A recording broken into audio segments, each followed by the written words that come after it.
All right, and we are back with another episode of Panther Airsoft Folding Table Talk. This is episode 73? Four. 74. 74, sorry. 74. 74. Episode 74, guys. We have OmegaOps. So they are the big Airsoft Event Management Company that is in BC. They have run Airsoft events before at Panther and as well as Crossfire 1 back in May. Back in May 2019. Wow, that was 2-3 years ago now? No, 3 years ago. Wow. 2 years ago. Been a while. 2 years ago. 2 years ago. 3 years ago. 3 years Just ago. want to defend them, okay? A pandemic did happen. Okay? You're just throwing my mind is a bit cloudy. It's been a while. It's It's all been part like of our 2 bigger years. business plan. Yeah. We apologize. We left Roman in charge of security, and next thing you know, the pandemic is going on. What's going on? We've Exactly. dealt with it now, but we're sorry. Yeah. All right. So, before we get started, thank you guys for joining us. We would love to know more about your company through this interview. We know that OmegaOps is not really a team; it's more of a company. Again, I said the same thing. You run an Airsoft Event Management Company, and you guys have ran big MILSIMs, big events. You guys go big all the time, and it's great to have that here in BC. We'll start off with some individual introductions. So we'll start off with who wants to start first? Someone who hasn't introduced themselves. Go with Scott. All right, Go with Scott. Go ahead, Scott. Give us a little bit about info about yourself. Call sign, long or short story. History of Airsoft, and how long have you played? Yeah, well, my name is Scott Hackenrook. Usually the call sign I go with in the airsoft world would be jukebox, because I have a tendency to sing on the field. I have been playing airsoft. I think I got into it about 2012, 2013, somewhere around that, but come from paintball from, decades before that. Short and long of airsoft. Originally, I was part of the Marauders along with Craig when the team made the jump over to the world of airsoft. It was mostly a money-driven thing. Paintball was just wickedly expensive. Airsoft looked way cheper for us. Little did we know that it was how deep insert Mistake more number kiss me. one. Yeah, it's like we went from spending hundreds of dollars on paintballs every weekend to spending hundreds of dollars on equipment that just sits in a closet. So it's pretty much the same thing, right? Favorite airsoft gun, I guess, would have to be the LVOA Crytek that I have, that the team bought for me when my truck got broken into and someone jacked all of my gear. The team all pitched in and bought a gun for me. So it's got a lot of sentimental value, as well as the build quality and all the usual things that come along with the Crytek. And that's sort of like quick overview of it all. Okay, so you've been around for a while, and you played at Panther for a while, and you played at Panther. We started with when ASG was running games out of Tuasson's field before it got shut down. So that was quite a ways back. that was more than 10 years ago. That was more than 10 years ago. I can tell you that. Yeah. Awesome. All right, and I'll ask my question after I've introduced y'all. But let's start off with Jeff. Welcome to the show, and thank you for working with me to get all of these guys invited, because I was talking directly to you all the time to get this sorted out. It's hard. The logistics of OmegaOps are challenging at times. Okay. Especially these days. these days especially. Yeah, so yeah. Tell us about yourself, call signs, how long you've been playing, long or short story of airsoft history, your favorite gun. Okay. So I to be honest with you, I don't know really when I started playing. I guess my name's Jeff Lind. I'm with OmegaOps. I'm probably one of the newer members of OmegaOps. I started playing airsoft, I want to say 10, little over 10 years ago, I would say. My favorite, I don't really have a call sign. Usually the call sign I get is from whatever Scott and Craig. If it's not their call signs, I'm assuming that's me. They just kind of yell out random names, and that's what I just say. Yes, sir, it's me. I'm here. I don't really have a call sign, but I guess I used to go with Fox for a long time, but it just never. I don't know. I'm not radio savvy, so I never thought it would be good to have a call sign. Sometimes you get to pick them, sometimes you don't. Well, I'm pretty I sure know Craig and I exactly. were playing with dim sum for a while there. I was dim sum for a bit, Yeah. and then I think I was like hot pie. Yeah, Remember, like, yeah. remember on the way up Hot there? No, the reason is because we were, okay, there's a story behind it, but it was pretty funny. I don't even know how it really happened, but I got totally insulted by this woman at a restaurant on the way to Crossfire 1, and Craig just started calling me hot pie. I don't know. It was just like, I just kind of went with it. I was like, all right. But I know they were making fun of me, and I've dealt with it through my therapist, so it's fine. My favorite gun, I would say, well, I'm Masada, PTS Masada. You're like Julian then. He's an old boy. Yeah, he loves that. Yes. You love that handguard. So, and it's because of Julian. I think when I first got into Airsoft, I kind of came across Airsoft really randomly. I was driving home from work and I was in Richmond one day, and for whatever reason, I wanted to Airsoft. I did. I literally pulled around and I was driving towards, and I got off the highway at, I guess it was number 6 or number 5 road or whatever it is there. That's their old location. And yeah. their old location is right at the end of the off ramp. And I'm like sitting there looking at it. I'm like, hell's Airsoft? So I went in there, and then it was like the rest was history. I was just like, well, that's it. I'm going to spend a whole bunch of money on guns. Yeah, that's kind of how I got into it. And A true airsofter sees a gun. Just finds it. I know, Yeah. but the funny thing is, and don't tell Ken this, my first airsoft gun wasn't actually at Trigger. I bought it from Julian's old store. I'm telling. Julian had, yeah, I know, it was funny. I literally went in there and I said, I was like, and we all know Julian. I was like, I really want to buy an AK, and of course Julian runs the 100 questions. Why? And I'm like, because they look cool. And he's just like, what is your intent with it? Like he like gave me like, he didn't know you back then. You're this crazy guy who's just come in off of the street and he's like, I want to buy an AK. And then the worst thing is this, like, I ended up leaving with a G36, and because he literally was just like, I was like, I want to buy an AK, and he's just like, how about this gun? And he just like kind of put it on the thing and like started ringing it up, and I was like, I'm getting this now. And you know what? It was like, the best part about it was like I had that gun for like 6 years.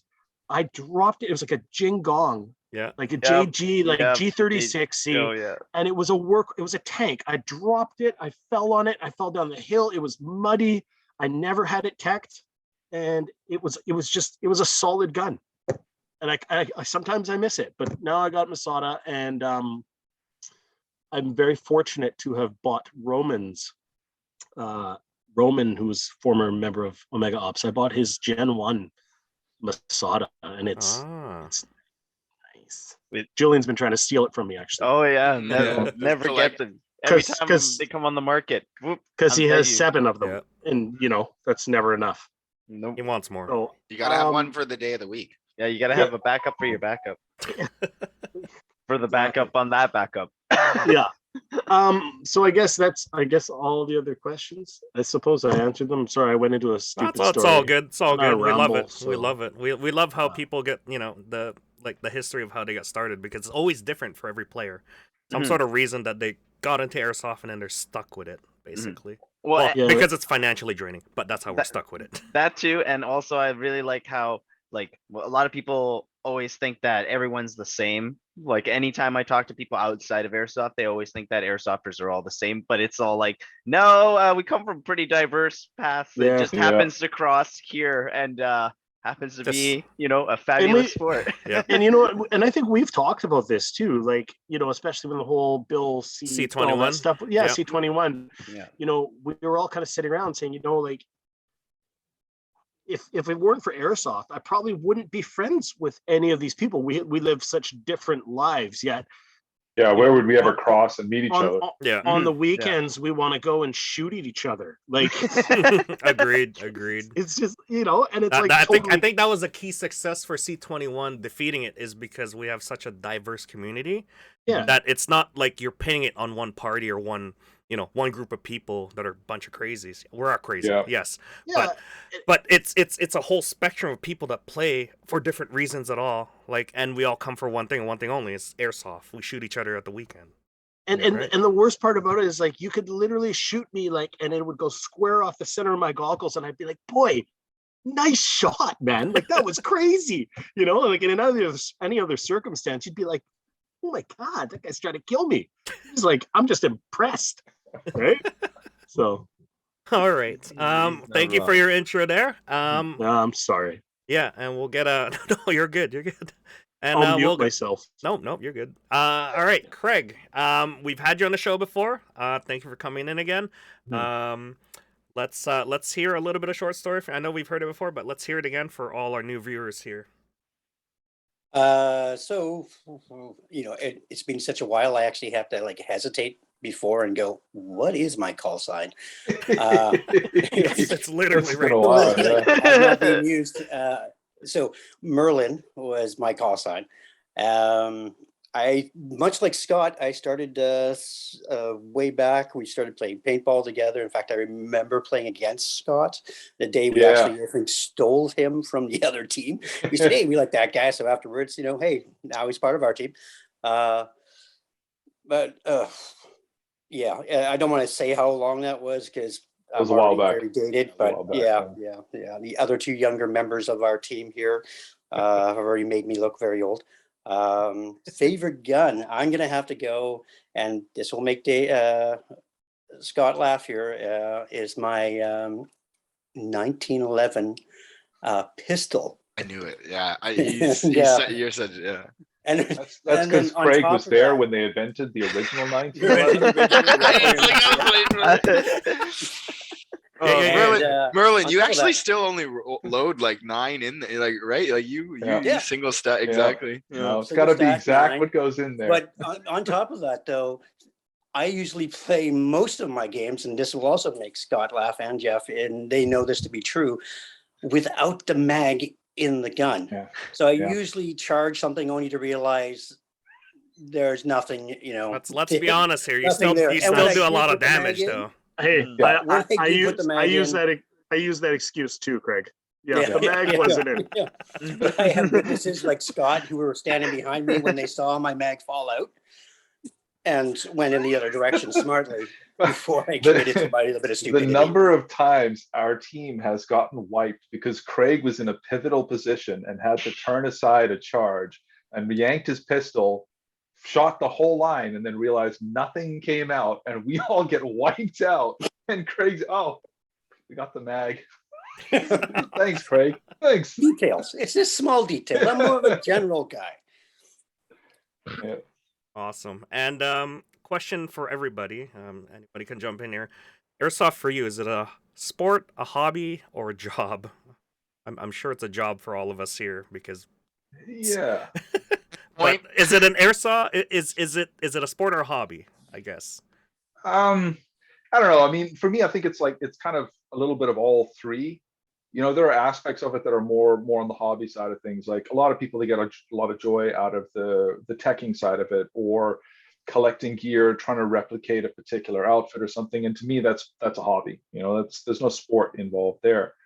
But I mean, like the definition of a sport is physical activity that requires skill engaging against one or more teams in a competitive sort of a nature, right? So it's like, well, if this doesn't qualify as a sport, then what the hell does? Okay. Jeff or Craig? I'm going to say I too, what Scott pointed out is true, but yes, I'm more lean toward the sort of sports side. For me, one of the big things has always been playing sports is the team. It isn't so much the team getting the ball across the touchline or anything like that. It's always been the team and the dynamics and friendships and all that what went into it. And that for me is the big team sport side of things that I enjoy. I get to hang out with these guys and then the various teams that we've played on over the years, and just all the stupid stories you have when you're done. Nothing comes up with a stupid story better than Airsoft. You're able to, you get all the things that every other sport has: the running, the tackling, the falling, the stumbling down hills, falling into rivers. We get so much more. Jumping in and out of vehicles. It goes on and on, right? And those the exaggeration. Yeah. The exaggerations and the stories that come back Yeah. afterwards, and nothing better than being with guys who can tell good stories, little exaggeration in there. It is brilliant. Yeah. That one guy became 100 guys. That's how it Yeah. happened, right? Yeah. I So held off 100 an if it was entire one. platoon. Yeah. It's- But then when we they're- actually saw it on video, he fell into a ditch and broke Okay, his ankle. let's be But honest here, that Craig. ain't- Let's be honest here, Craig. You Broke his did take down in Red Dawn. You did take down the entire CP single-handedly by yourself at night. This is true. This is Whether true. this is true or not. Yeah. Allegedly. Wait, Allegedly. allegedly. Allegedly. We know it's true because the next day the leader quit. So I mean, I think that's a lot of damage. I can tell you that. That was We fun. call it the Merlin effect. Yeah. All right, and Jeff, for you. I kind of agree with both Scott and Craig, everything they said. I mean, it pretty much hits it on the head there. I mean, one thing Craig brought up there is, when you're playing with friends, it kind of makes everything a little better. And actually, that's what I kind of like. I always enjoyed about Airsoft as well. When I first got into it, I mean, I didn't know anybody. I convinced a friend to come rent, and the community itself is actually quite inviting. If there's, and I try to pay it forward to at any time, I am at Panther.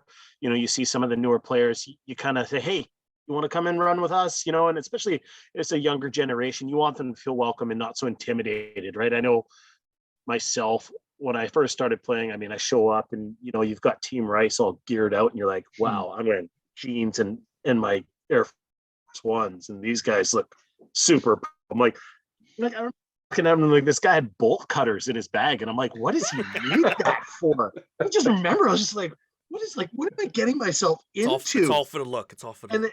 then it was the 90% same thing. And it was the same thing. I was just like, hey, Julian, I need to buy some gear. And of course, the same thing. Why? What do you need it for? And he just I just want to spend money in your store, man. He's just like, so Julian. He's already ringing you up some gear. I know.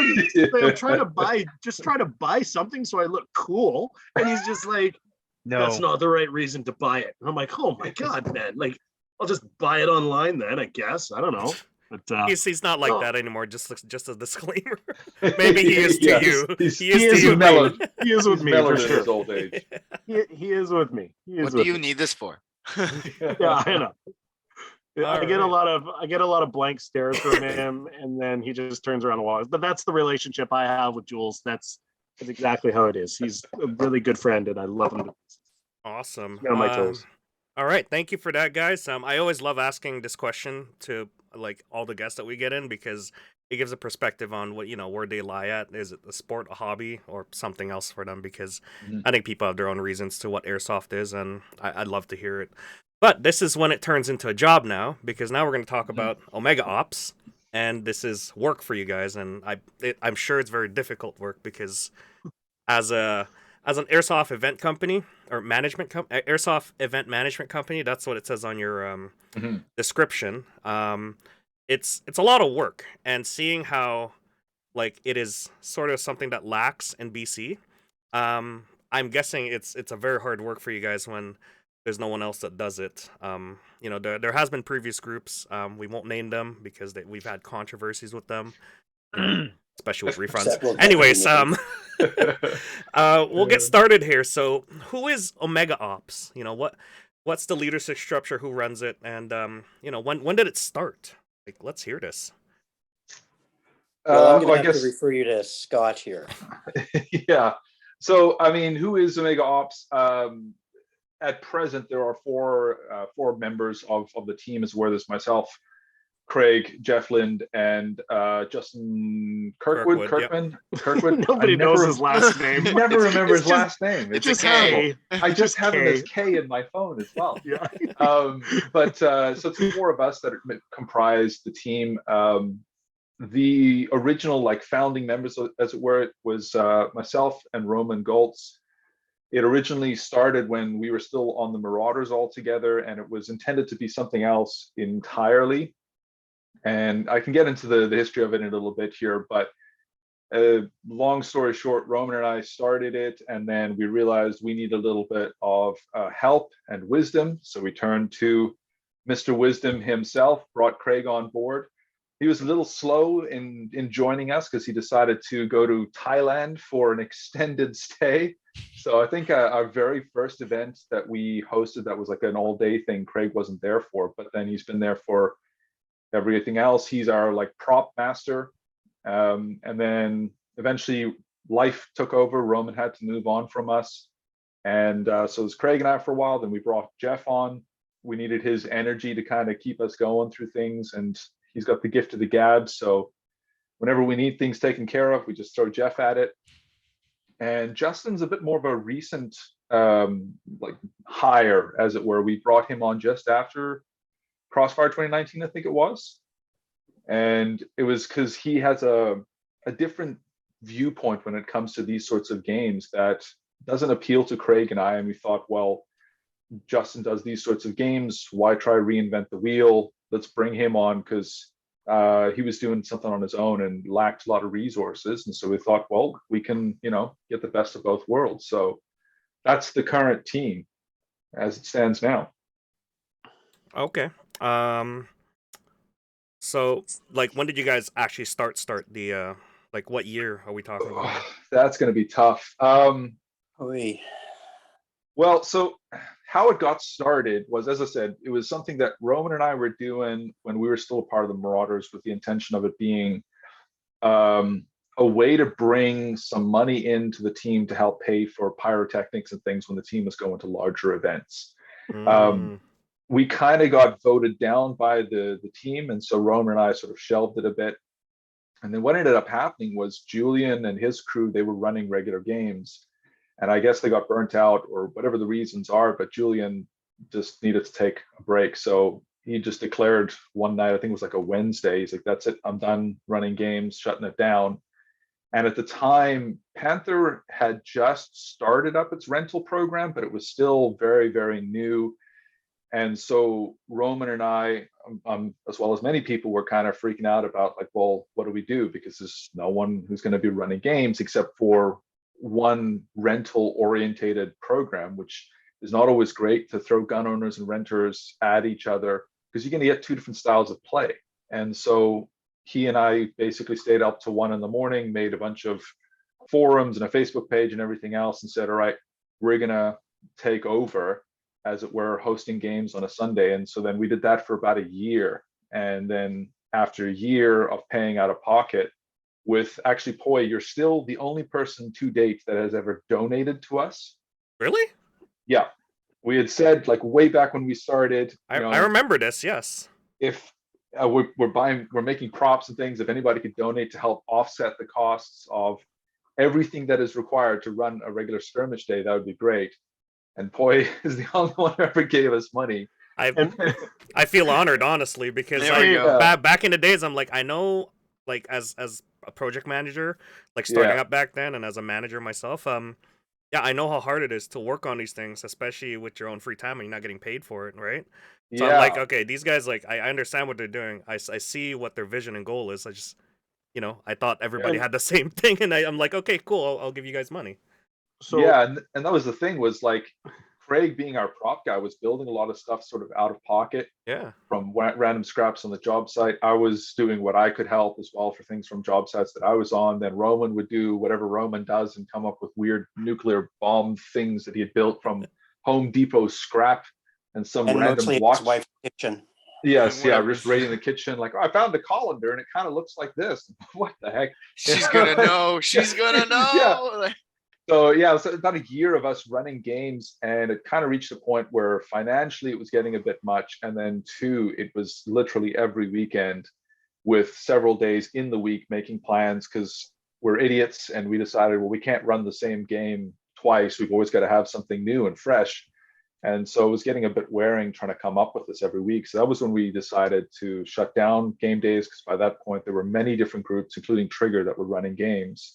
And we transitioned to, let's do big day-long or weekend-long events, and sort of like boil it down to like just the core ideas. We could do a couple of really good big games during the course of the year, rather than watering it down over 365 days. So I think that's got to be like 2013, 2014 when we started up, something like that. 2012, 2013, 2014 is when I remember it, because I was very, Yeah. very active as someone who was just starting up, like, a year into the sport. And Yeah. I know you guys made a big impact on me when I started playing, because that's when like I got into like the LARPing part of it, Yeah. coming from my background of, playing military MILSIMs, online and stuff. Applying it to Airsoft was like no problem. I just slipped in like a missing piece, right? Yeah. And It yeah, was for you guys were before very Ice Pack memorable. 2. Yeah, It was I definitely remember before that. Ice Pack 2, 'cause I Ice Pack 2, remember yeah. when we were high on lack of sleep, making sandbags, and Craig painting Omegas on everything. Yeah. That I was think that's definitely before when I that. saw that logo come up, and then you guys sort of sprung out Yeah. at that event. And I remember all the stories. I know Craig was talking about it from our last interview, but the stories you guys tell about like blowing up your own CP or something like that, because Yeah. you're like, I'm not carrying this stuff at home, I'm gonna blow it up or Yeah. something like that. Never leave Roman in charge of Yeah, anything. yeah. That's all I'm I was I was gonna saying. say it's Roman. Great Okay. story. They made it sound like it was planned, but really it was an accident. They just kind of went with it. The best hap- memories are unplanned They're accidents. happy accidents. Okay. Yeah. Anyway, It was- I want to point out that if it wasn't for Poi, then is that what we're kind of going at here? Mhm, If it mhm. wasn't for Poi, OmegaOps would not be. Poi Okay. definitely kept us going, because It's full thing is, circle like- now, boy. yeah, like Poi, It's like- you've run events, mini events and things like that at Panther, Panther, yeah. like the terrorist town and these sorts of things. So you know how thankless the job can sometimes be. Like there's this certain degree of entitlement that some players can have of like, well, you're just going to make it for me, without realizing all of the work that goes into these sorts of things and the sacrifices that you make as the organizer yourself. So Yeah. for us, that small amount of money that you gave to us told us that, well, at least one other person gives a damn, so it was something that kept us going and helped us to push through the sucky moments. Oh yeah. Yay, And- Poi! Take- Yay, Poi! No, I would like to remind One the rest of our person. viewers as well, like, there's a lot of hard work that goes into running events, and give these guys a pat on the back when it comes to larger events, because it requires a lot of money. Insurance is one of those things we're going to jump into later on here, because I'm sure that's something that's not laughable, because you're basically, anyways, we'll go through that. Mhm. And Yeah, just the so- amount of free hard work that these guys are putting through, it's just, you just don't get thanked a lot for it. I find sometimes when I'm running the podcast, I'm like, yeah, it's like we do this weekly, but at the same time, it's like it just gets repetitive. It's just sometimes it's just all of us are like bogged down with just like other life activities, and we got to come back to this, and we always come back to this, and we don't show off. We don't show that stress that we have. Well, other than last week, I was kind of very sick, but I still went on and Yeah. did the show, right? I get it. So Yeah. I'll hand it off to these two here with the questionnaire portion. I don't want to just keep going here, doing me, but yeah, go ahead. Macro Talk. Go ahead. Okay, well, Yeah. okay. So, So well, I'll throw it up here. I know that a couple dates have been thrown around with you guys there. I just wanted to have our viewers sort of get a clear date on when OmegaOps kind of came into fruition. Like, is there like do you remember the actual date of when you guys I think sort it's of decided? 2013. It was after Iceback 2, I believe. Yeah, I mean, it's that as was I your say, first event. Well, first event. Okay. The first Oh. event that we threw, I mean, I'd have to go back into the archives for that. Like I said, it was A Whenever- mixture of running games versus yeah, okay, like yeah. officially when we started hosting, it was Sundays at Panther, Okay. Okay. and Yeah. that would have happened whenever ASG shut down. Okay. So I don't remember exactly when that was. I think it was sometime like around about springtime or something like that. Mhm. And I think the year was like 2013 or something like that. Okay. All right. All right. Something around that. But I can't remember the exact dates. I mean, as I say, it was somewhere in and around Craig's trip to Thailand. So if he remembers that, then that'll place it. Greg, do you remember Thailand? Yeah. He's like fuzzy parts. Thailand. I don't remember when it was. There you guys go. What you need They to do get not is Craig's remember. wife on. She'll remember the dates. Okay, yeah, just ask her exactly. Yeah. Okay. So that leads into the next one though, because yeah, we've got your timeline set up. And you led into a really nice one there where Merlin's always going around painting Omegas on everything. So where did the fascination of Omegas come from? Who is Greek? What is going on here? Okay. Well, there's a minor correction on that is it's actually Roman Oh, was, that's right. was Yeah, the yeah. one who did all the Yeah. painting. Okay. Okay. Yeah. He, and I believe that's also where that fascination of Greece came into, Greek. Part of it, yeah. You know. Being his German background, Yeah. I understand that he's an engineer. Somewhere in there was something that clicked, and suddenly that's the way it went. Mhm. That's my disclaimer to anything that has got Omega painted on say Panther's trees, all the trees. buildings. I have nothing to do with that. There's still some old barrels around. Yeah, so I was Panther gonna that has the say you Omega find sign. remnants. Yeah. What the shingles. name comes from, I mean, it's short for Omega Operations, and the whole idea was, it's the last operation you'll ever attend. That was kind of our whole thing of like, whatever we do, we want to do it so that everything else is always measured by that. You know, like you can't ever top one of our events. So that was kind of the idea behind the name of it, one being like top tier, and also being the be all and end all of everything airsoft related in your life. Yep, and I'll agree to that because you've ran multiple events, like Operation Bridgehead, I believe you did that one. Was it? So that was something fun. like that, yeah. And then that also includes what was that tank warfare one? PanzerFaust. PanzerFaust. That was epic, by the way, and that is Yeah. using the tanks at Panther. You guys had Yeah. a special agreement with that. That was awesome for what back then when I was doing video content. That was awesome to have tanks like you're doing a column, like rush right behind the tank, and you're just right behind that tank, and you're hearing all these BBs just like fly in or hit the tank, and you're like, oh crap, I'm out in the open right behind the tank. I know how these guys feel, right? Yeah. And that was beautiful. And yeah, to your catchphrase there, like the last event you over attend, I totally I agree to that because all your events have been beautifully coordinated, a lot of pyrotechnics. What was that one where you guys blew up Well, we blew up the house. Was that Crackshack? Was PanzerFaust, yeah. That was PanzerFaust. Right? PanzerFaust, yeah. You guys Features blew the up the same thing, yeah. Crackshack. A little bit of history that's actually we won't get into the history, Yeah. but yeah, we just blew- just getting rid of that. That was fun, and then the damages afterward was a lot of damages for you guys as a company. Yeah, it was. Wait a minute. if you want to get into that. I think that was the event we blew a building up, and then we also broke someone's ankle. Wasn't that you, boy? That was me. Where you rolled? Wasn't that you? That was me. I rolled. That's actually the commander, and it's like right at the very start of the game. very start. This is how my ankle issue started. Thanks to you guys. This is PanzerFaust. This is where it all went downhill from there. Yeah. I will say this: I was the commander on the opposite team, and even though you were injured, I will still gloat about this win because it was my only event as being commander, and I retired at 1-0. I'm undefeated against somebody with a against a know if commander that's with how like it a works, broken. but okay. How it works. We're keeping score, and I will shamelessly take the win over somebody who was literally limping and crawling across the field. I don't care. I'll take it. All right. Okay, I'm well, undefeated. Speaking of undefeated, players who also think like that. What kind of players do you guys cater to? Well, that's a little bit more nuanced because so we have like a tier system that we sort of categorize events by. Tiers 1 through 3, with 1 being like a full-blown MILSIM, more along the lines of something like what a MILSIM West would do. And a tier 3 in our mind is what in the paintball world we would call a scenario game. It's more of like a single day event. There's not nearly as much structure in terms of like uniforms and equipment requirements.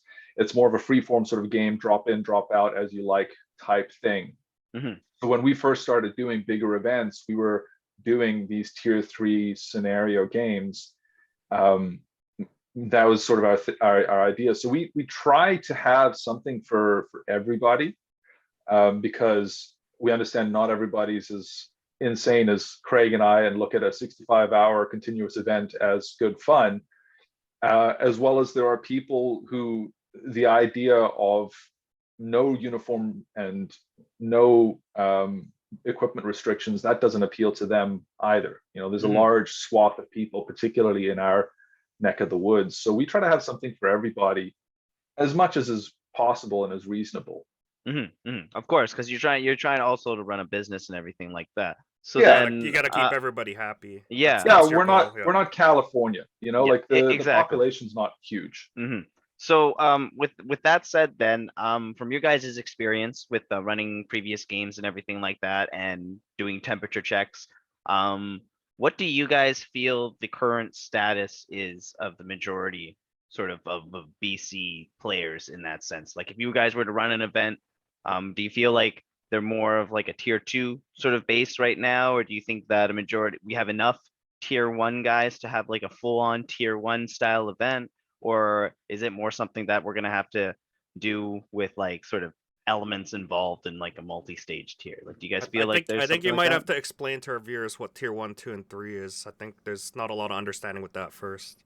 I think you should start off with Sure. that, yeah. So as I said, tier 1 is what we would define more as a MILSIM West kind of a player. So what that is to us is that someone who is on the field at game start. They don't leave the field until the end of the event. They fully intend and want to camp out on the field. They pack everything in, they pack everything out. They don't want a lunch break. They don't want the game to start or end at night. You know, they would prefer to have night ops. Whether they have night vision or thermal vision or some other fancy toys beside the point. They want all of that. They want to be shot in their sleeping bag. They're nut jobs. So that's what we would define as a tier 1 player. They're the upper crust in terms of like they've got all the sweet gear and their whole thing is I want to be on the field for as long as I possibly can, and they've got everything to allow them to do that. A tier 2 player to us is someone who's not quite at that level in terms of their commitment in gear and time. They want to have some night operations, but they also want to get some time in bed. They don't necessarily want to have to put patrols and sentries out in the middle of the night to avoid themselves getting shot in their sleep. But you know, they'll be there for the game start and they'll hang out until whenever a pause happens or whatever. They're very committed to the game and to whatever equipment they need to be a good player. But anything beyond that in terms of camping gear, maybe they don't really have that kind of stuff, right? They're not buying Gucci sleeping bags and tents and things like that. Tier 3 to us is like drop-in type players, day type players. They've maybe got some good gear and things like that, but they're really more interested in high speed kind of a play, more like what we would sort of see as like intro MILSIM. You know, they'll show up for a little bit, but they generally burn themselves out because they're not interested or not used to long form play. They're in for the flashpoints, basically. Yeah, 100%. the Marauders, basically the Marauders. That's Sorry, more Dave. like- Sorry, Dave. More like conditioning. Oh, I'm thing, gonna get a call really, tomorrow than- about that. Yeah. He's gonna call me tomorrow. I'm just kidding. Yeah, I mean that's how I would define it. Craig, what do you think? Yeah, I'd say you're that's true. Yeah, the guys usually want the tier 1. They're looking for that as close as you can get to a military sort of experience, Yeah. Immersion, yeah. immersion that you can get without physically having to join the forces, and that's kind of been our general idea, is to try to give people as much as that type of experience, and and I always refer to the good old feeling some sandbags, and lugging your ruck around and getting to hear things like war is ruck, and Yes. some of the stuff that Yes. goes in there, those comments that come back. There's nothing better than that guy who's standing in the middle of the road in 6 inches of water with his third pair of socks in his pocket because they're all wet, and he's hungry and he couldn't be happier. So yeah, So that's what drives me. I guess I'm the idiot with wet socks in my pocket who's hungry and happy. So yeah. So going back to a tax question in regards to where is BC at? So where are we at in terms of tiers? Are we Are we like 1% tier ones or 10%, whatever? Or, how big are the big groups? If I could say so, and go ahead. we've been kind of on a little hiatus right now, just because life has gotten in the way. We've been trying to plan this event kind of behind the scenes, and for us to judge where the community's at right now is, I wouldn't say that it's fair. tough. It's really tough. Yeah, it's tough for us too. But Mhm. I think when after the last Crossfire, and I know we'll kind of get into this after through our debrief, we realized a lot of things about the community. And the player base that joined us up at 108 Mile. We found, there were a handful of tier one players that wanted to play tier one, but at midnight they went to bed. they literally left the field. I think there's a lot of players that, at least this is how it was before, that really want that tier one experience, but I don't think they know exactly what they're getting themselves into. And I'll be completely honest, I am not a tier one player. Craig and Scott have tried to bring me, and I said we should go to MILSIM West. And I said, I literally just listened to you guys talk about the stories of you hiking for 11 kilometers with no action, and then you just like sleeping and Oh, the last steps one, right? It's like, Yep. it's like no, I don't want to do that. That sounds terrible. Like, no. So I mean, that's me myself, right? Yeah. So I don't know whether I would say the majority from where we left off was more of a tier 2, tier 3. And I think maybe that's kind of an evolution of, some older players moving on and not playing Airsoft anymore, where it was maybe a little more tier 1, tier 2. This is a newer generation coming through. So that's my kind of take on it. Yeah. Okay. Yeah, I mean, it's important though to keep in mind that the way that we lay out the tiers is not intended to be like hierarchical or elitist or insulting in any way. It's literally like, what kind of a game appeals to you? And the fact of the matter is, the more that we have done this, the number of people that actually get enjoyment out of a tier 1 game is very, very small, because most of the time you're cold, you're hungry, you're miserable. Yep. And that's just not a big thing for a lot of people. Most people are probably going to fall into the tier 2 sort of a level, and then tier 3 is going to be where the biggest base is being drawn from. And it's no comment on them as people or as players. It's just literally, what do you get fun out of? And tier 3 is more action orientated. And there's a lot of people, they just want to know, where's the fight? Once the fighting's done, I'm going to go get some chow, I'm going to reload, and I'm going to wait for the next fight to show up. Yeah. All right. Okay. All right. So I would like to ask here, because it has been touched on quite a little bit here between all of us talking about it. So bringing up MILSIM West, I know that's the big one, the big name down south. And I mean, again, everybody can look at them, and, Josh Warren himself and his entire staff, right? They all come from that real military background. So I understand where they are in their sense of their business model. So how does MILSIM West, does MILSIM West have a heavy impact on how you guys run things, right? Because I know there's a lot of game rules that are interchangeable or shared throughout the world. So no one's allowed to own a dead rag. That's not something they get to sit, or a tourniquet or something like that. The bandage systems, the waters, right? Like I always love that medic aspect, because you're forcing players into hydration, so then you never have to worry about dehydrated players, right? So so just moving into that, how does looking down at them, kind of impact on how you guys make your decisions?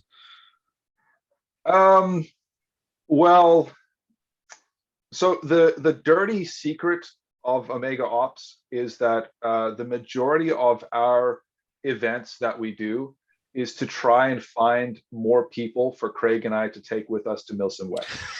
It's basically an extended interview. A recruitment tool. I knew it. He's weeding out the tier 2s and looking for the tier 1s. Where are the people that have that missing screw and are going to have fun with us coming down to the States? Because the thing is that really what we want to do is we want to field like an all Canadian platoon and just Great. take over the MILSIM West that are closer to the border. That's really our end goal. That'd be a great So goal. that's all it is, really. That's what it's about. Yeah. Yeah, and part of it is just letting everyone get their learning about people, because when you get into the 40, 48, even 63-hour events, Yeah. there are breaking points for everybody. Everybody has that moment where they just like, okay, I'm just going to sit in this puddle and have a little cry. Yeah. Okay, because the guy beside you's like, they're there, no problem. Have some Smarties. Here's a drink of water, maybe a Tylenol if you need it. And that breaking point for the guys in your squad and your team, and how to help push them past it. And then 2 hours later, it just changes to the next guy, and maybe eventually it's you, and everybody has a go. Everybody takes turns. Yeah, exactly. Yeah, But Scott I mean, then just said, okay, Craig, time for you to go to bed. Yeah, exactly. Yeah. And then there's me. I sobbed all of Crossfire. I just wanted to cry. Okay, so mind you though, that was tough. It was a pretty brutal event. That was so myself being like one of those tier 1 wannabes and everything, my brother included. Poi, you've been there, and like we've all gone to those upper echelon games, right? So to have to sit through that, it was beautiful AO. Definitely requesting less hydration. Weather sucked. Yeah. Well, the weather sucked the first day, the first night. Every day. After that, it was the first 30 seconds. Just... First 30 seconds of game speech. We're all gathering in, and then it started raining. We're like, oh, this is how it's gonna start. Exactly. In all seriousness, though, to answer the question, we draw fairly heavily from MILSIM West. The reason being, we don't see much of a point in trying to reinvent the wheel. If someone's done something and it works, we don't have to create our own special snowflake version of whatever to try to be different. A huge part of OmegaOps, even at the very beginning when we started it, one of our core principles is community, and trying to link all the different organizations, games, all these sorts of different things. And so our idea was always, if we can have a unified set of MILSIM rules, then everybody knows what to expect no matter where you're going, who's hosting the event. There's going to be certain core things that are in common. And when we look down south, because they've got the biggest games, you look at MILSIM West, like they've got a nice tight rule set that's fairly easy to follow. The video that you're going to find is going to be running MILSIM West's rule set primarily, especially for us on the West Coast.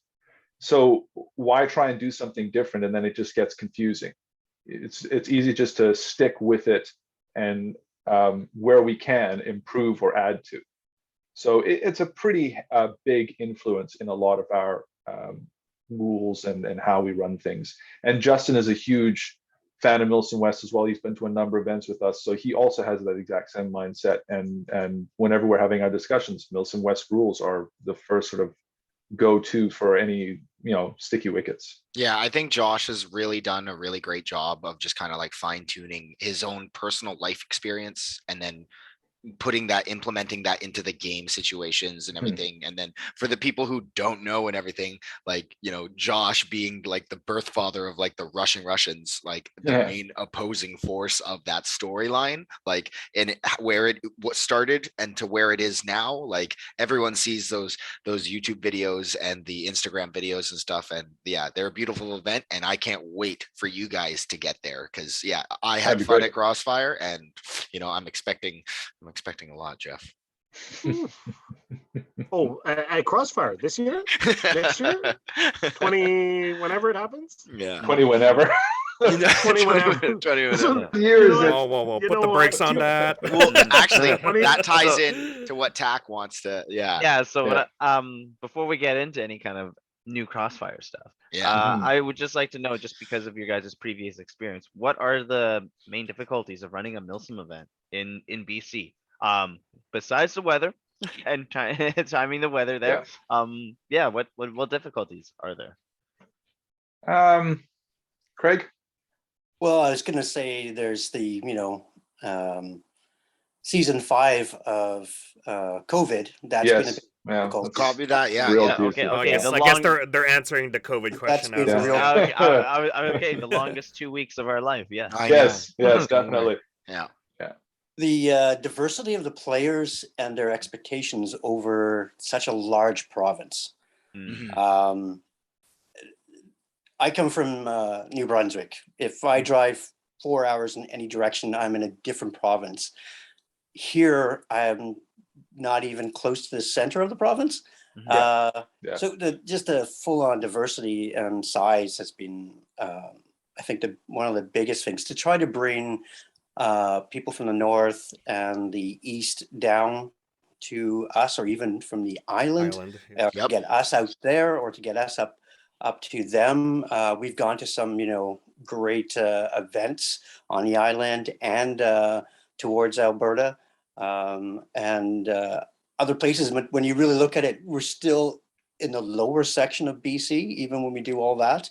So there's just that. And then some of the different groups, just trying to communicate with them and trying to get under the same, I don't know, banner if you want to, or even idea where we're not trying to compete with other groups who sometimes sort of think that that's an issue where honestly the truth is we would all love to just go to other people's events and play in them. It just isn't always. Part of it is some of the reasons we've been running events was a bit of a vacuum that has occurred at times. Yeah. So there's that. I'll Yeah. pass it back to you, Scott. Yeah, I mean, player base, as Craig says, that's a huge hurdle to get over. Not only as Craig is saying, like with how spread out everybody is, try to get enough people together to make a good event can be challenging. But on top of that, then the different types of personalities in terms of what we were saying earlier with the tier 1, 2s, and 3s, like how do you get all those people to work together when Right. they have very different goals in mind, Yeah. So that can be kind of challenging. And then another big one in BC is finding a place that ticks all the boxes is extremely difficult. We originally actually brought Jeff on as our location manager, as somebody to go out and source new possible locations for us to throw more events, and it doesn't happen. Finding land is so difficult. That was actually one of the main questions we were going to add on to. So Jeff, we would love to ring your ears about that one, because it's a lot of people ask, like, how come we can't readily have these things like the East Coast? And then, one of the main fallbacks we have is, again, the main player base. Our population is not the same, and everyone is a lot closer together out there than exactly like Merlin had just mentioned, being able to drive into, and Ontario's huge too. So don't get me wrong, but I'm just saying the GTA has a lot of people, and a lot of people who play airsoft compared to, the lower mainland here, where we're a lot more sparsely spread out and everything like that. So, yeah. Like I think I've heard it said the best way to sort of imagine the size of it is you can drive 25 hours south and you're in Mexico. You drive 25 hours north, you're still in BC. Yeah. Like where we're located and how big the province is, it's massive. And then you take the population of California is more than the population of Canada. Right. So it's not comparable. And as you say, Ontario, it's a big province, but there's a lot of people that fill it out. BC's practically unpopulated by comparison. So it's really hard for that. But anyway, Jeff, sorry to cut you off there about the locations. Yeah, no, the locations, I'll be completely honest. I've found some pretty sweet locations to host events. And, you reach out, it's a very delicate question you have to approach these landowners with too. It's like, first of all, they ask, you do what? That's what they say. They say, you want to rent my property for what? And you say, and you try to explain it to them, and then they go, why? And you go, it's a hobby, it's fun, it's really cool. And the reality is a lot of property owners, like, you say, we'd like to pay for it, but then they hear like, I'm going to have 400 people wandering around on my property. Like they think like, what? Like, why do I want this? Like they just don't. So it's been a challenge. I mean, I had my sights set on some really, really cool places, and It would have been, they would have been Airsoft Disneylands as far as the terrain and all these other things, and it just never panned out because the owners of the property just said, you know what, we're good. Like, we don't really need the money. Like, it's not, we don't want to be bothered. That was kind of the main, all the rejections that I get. But it's unfortunate because BC is absolutely beautiful. As you guys know, we live here. There is, speaking of just different types of terrain, I mean, you can go 3 hours east and it's nice, lush forest. You go 3-4 hours a little bit north up the canyon and you're running into desert terrain. It's there's a little bit for everybody here, and I'm hoping to land a couple of those properties, and so we can kind of branch out and have a little more fun. So Yeah. Okay, well, thanks for that. That basically answers some of my questions in terms of comparison to East and Central. Like, BC is lacking in terms of airsoft events or MILSIM. Why is that? Is it just, as you as a company, is it just hard to get the property? Is it just hard to, like, is it the cost of running things? Or because when I go out into Airsoft Canada like group, there's always some sort of event that's happening, and it's like, it's like the third or fifth or sixth iteration of it at this point. Why are we, now, like, we're only getting like, Crossfire 2 or, like some of the events that we had, run at Panther. There's not a lot of it. What's your opinion on that? We would be on Crossfire 4 right now. Yeah, True. it should be. Other than the pandemic, yeah. Yeah. So I think like part of it is the way most of this stuff gets started is it was at some sort of a paintball field. So from that perspective, it's like, well, look, there's just more paintball fields in Ontario than there are out here. And to be honest, I think a massive part of it is cultural in nature. So one of the issues Jeff would frequently run into is that the minute you start explaining to people what airsoft is, there's this roadblock that gets thrown up. Because there's no way to explain it without the word gun entering the conversation somewhere. And when it's like, well, it's kind of like paintball, but with more realistic looking guns, like, okay, well, that's now a problem, right? And so I think when you look at it that way, a lot of the people in BC, they just don't want to deal with the potential fallout, legalities, all that kind of stuff. So that's one issue. As I say, the lack of paintball fields to go and talk to is another sort of like roadblock there that slows us down. And then the elephant in the room, BC is an expensive real estate province. So rental fees that people often ask are just so ridiculously high that the cost we would have to charge for a ticket makes it to the point where it's like, we won't get anybody who wants to shell out for that, because that's just the ticket. And that doesn't cover anything except the land. So how do you do anything else for the event? If you're asking somebody to put down $250 a person and we need 100 people minimum to make it work, it's not going to work. It's just too much money. So I think those are kind of the big things that we deal with in BC that maybe aren't there in Ontario or Quebec or the more central provinces, right?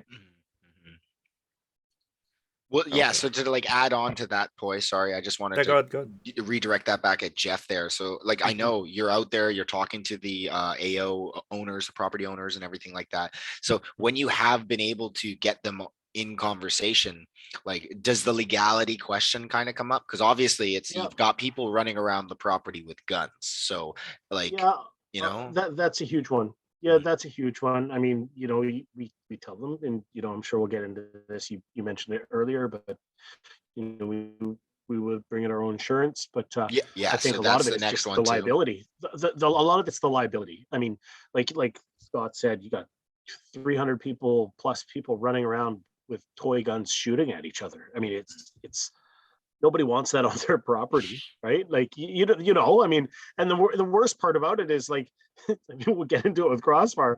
The only injury we had last year, or when we did it, was after the event ended.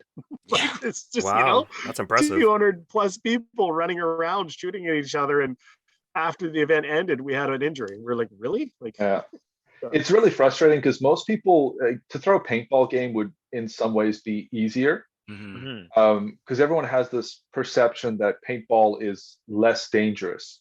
And it's like, okay, but to get into like nerdy science for a second here, the joules, the energy that a paintball carries Oh, I is know. like 10 to 12 times what an airsoft pellet count carries, right? The injuries that Craig and I would get at these big paintball things, like we've gone to, there's an event down south called Super Game that happens in Oregon. It's like 1,000 to 1,500 people on occasion, and they have this massive battle in this central area. So you got 500 on 500 and paintballs flying at 15 rounds per second by each guy. You get caught in the open, you're just a bloody mess. And you don't have those kinds of like skin breaking injuries on the regular basis with airsoft, but you do with paintball. However, people will be like, oh yeah, sure, throw your paintball event, no big deal. But airsoft sounds dangerous. And it's like the worst injuries that happen at airsoft is somebody's BDUs get dirty, and then there's a little bit of a meltdown and a hissy fit because they got mud on them, right? Like it's just not comparable, but it's the perception of what it looks like. Okay, all right. I guess we'll get into insurance part.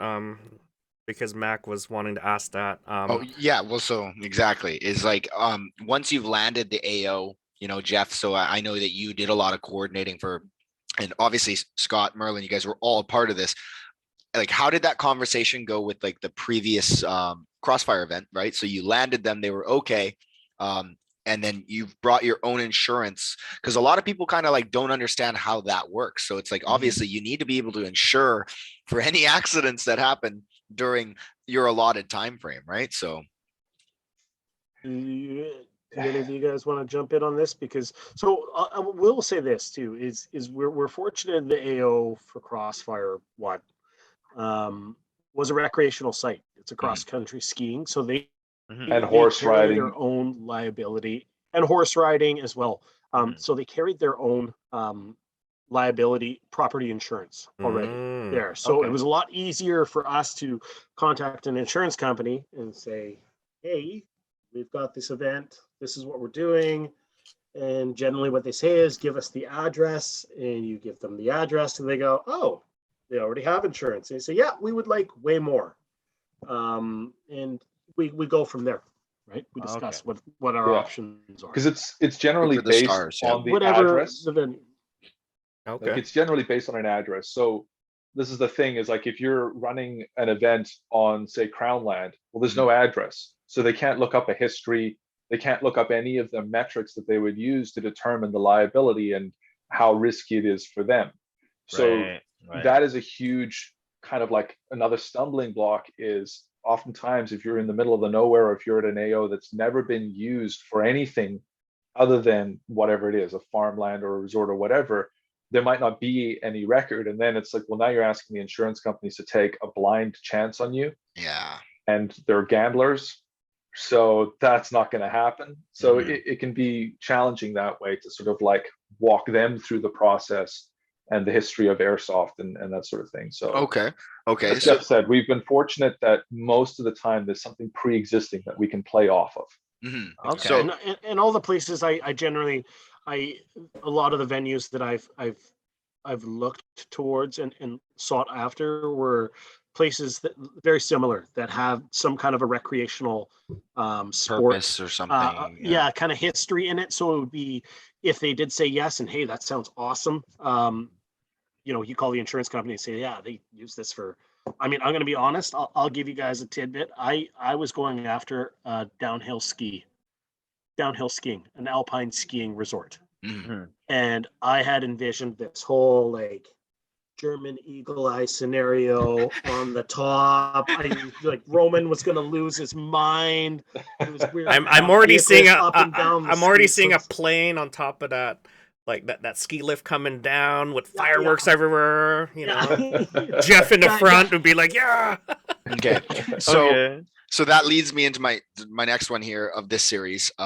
So you've landed the AO, you've landed the insurance information that you need to kind of adjust accordingly for the game and stuff like that. So is there a step in there as well? I just wanted to know about informing like the municipality or the RCMP, like how does that conversation go about? if I can take this one because I kind of did it last Jeff's time. job. Yeah, Jeff, come on, man. I want the answer.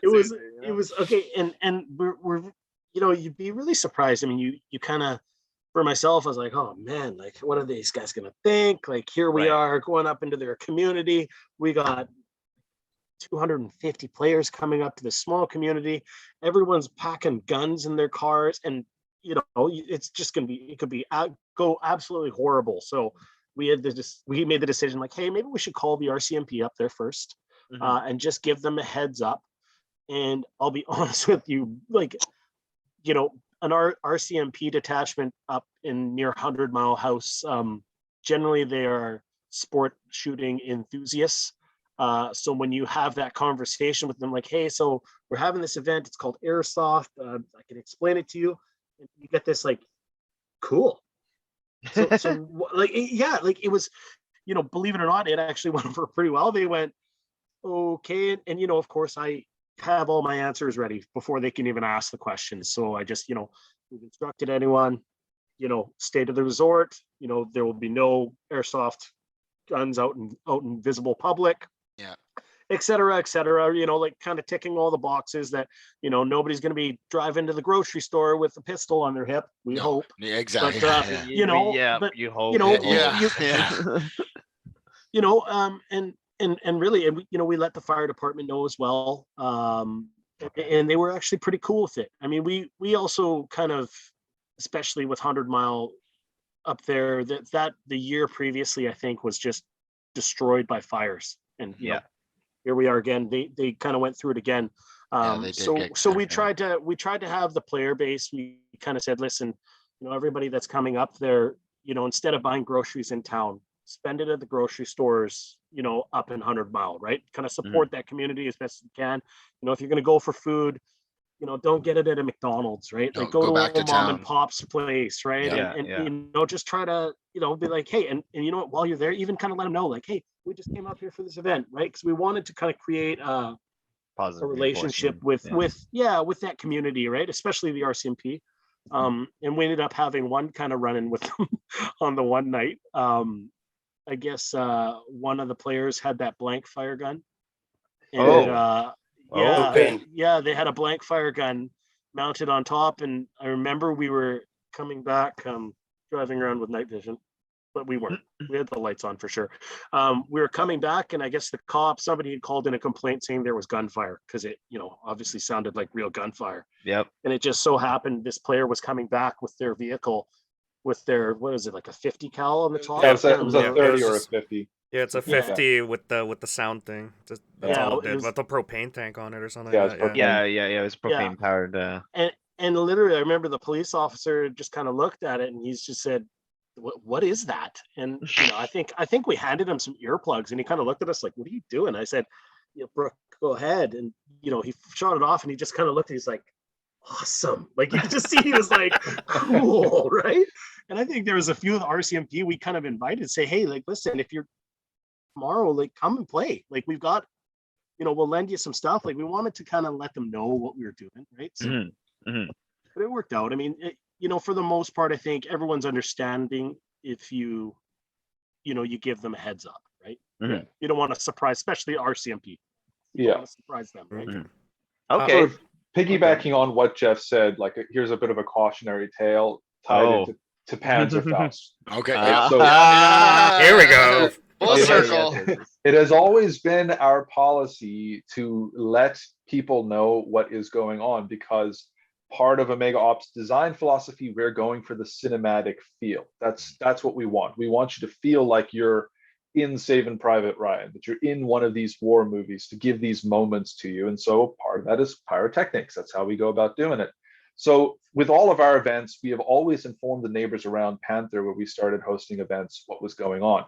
For PanzerFaust, because of what we had planned, and just as a way of protecting us, we were asked to blow up Crackshack.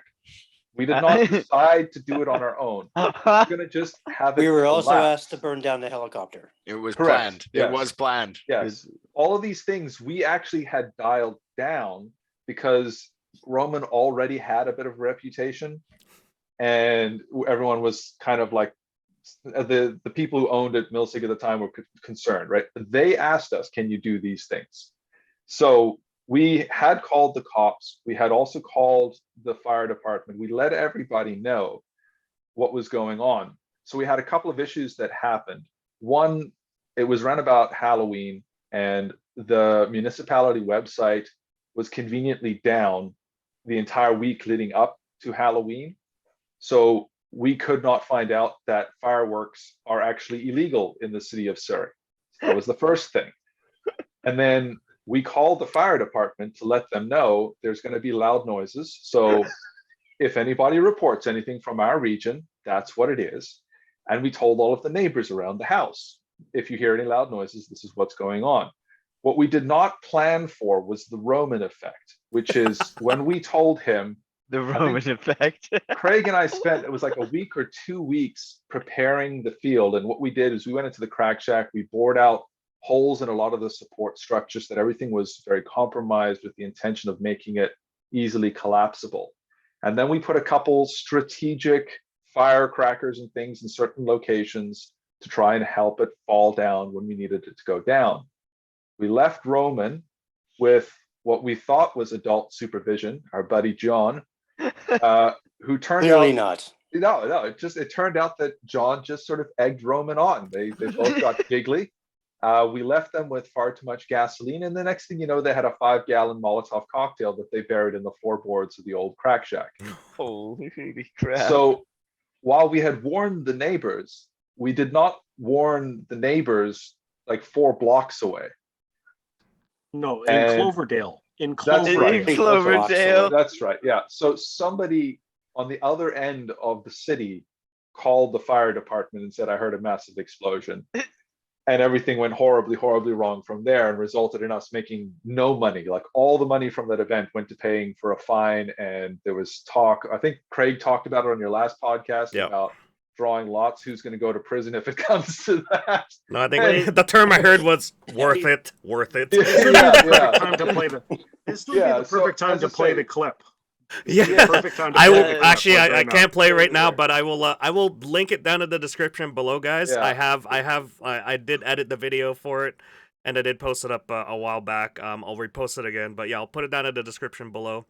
Yeah. Okay. I us- just don't us want to find it right now. informing- Us informing everybody was already there in PanzerFaust, and that came as a direct result of our actions at Iceback 2, Mhm. where we had a member of the Canadian military show up to investigate what the hell we were doing, because we had built a nuclear ICBM in the middle of the field and were setting off giant explosions when military helicopters were flying overhead.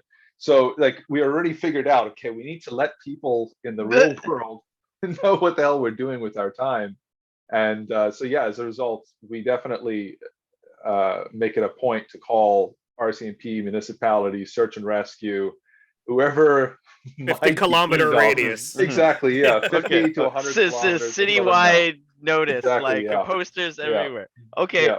so speaking on to building relationships and whatnot, how does partnerships work with you guys and other companies? So speaking of which, is like an example, your guys' last event, you guys had Trigger, Airsoft involved, and you guys also had the giveaways. But as I understand, for that giveaway, it was mostly sponsored and provided through Trigger.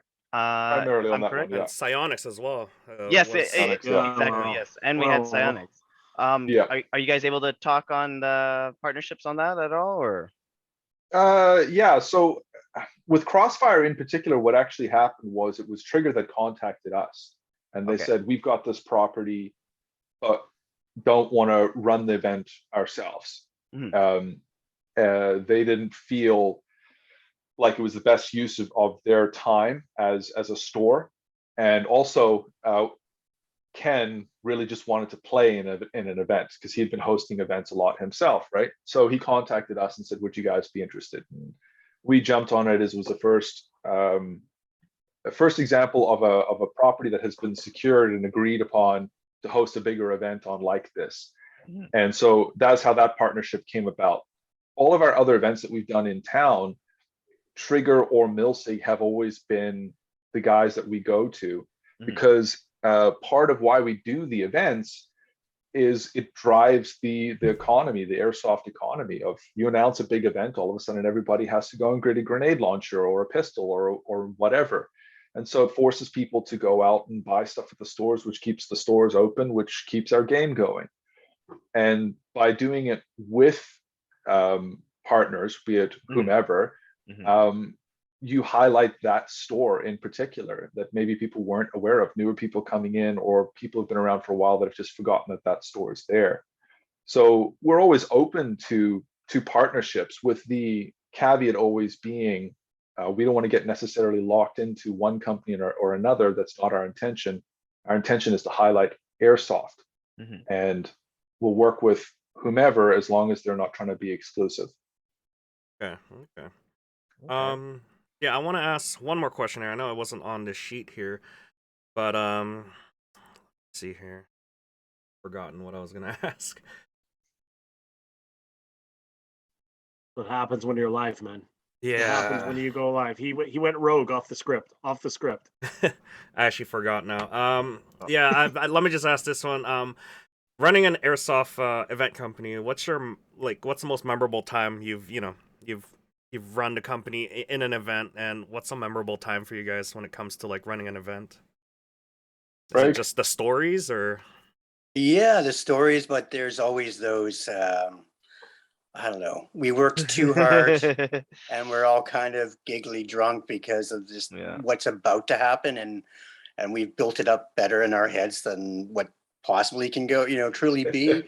And you're just, in the back of a tank shooting a video on, things about to happen, or in a most random of places, trying to, not give away something while you're sitting on what basically amounts to, 5-gallon Molotov cocktail.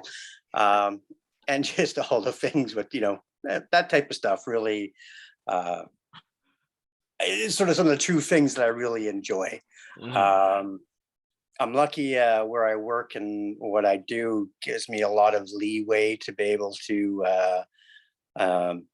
build the props that I've sort of come up with, or I've worked with some great guys who have come up with some amazing stuff. I always like to kind of give a call out to Roman on some of the insane genius that has come out of that head. And there's so many other people out there who we hope we inspired, and sometimes they come back with like, look what I built because we went to your event and we thought this is what you need next. And those are great moments, right? And you're just like, yes, that is what we need. And how can we now use that? They're also scary. They're also scary moments sometimes. There are some where you're just like, all right. And this was tell this story in the past where, one of the got me into OmegaOps was I was the one who had to talk Roman off the edge when he would go too far, and then I'd have to stroll up in the middle of the night and just shake my head slowly.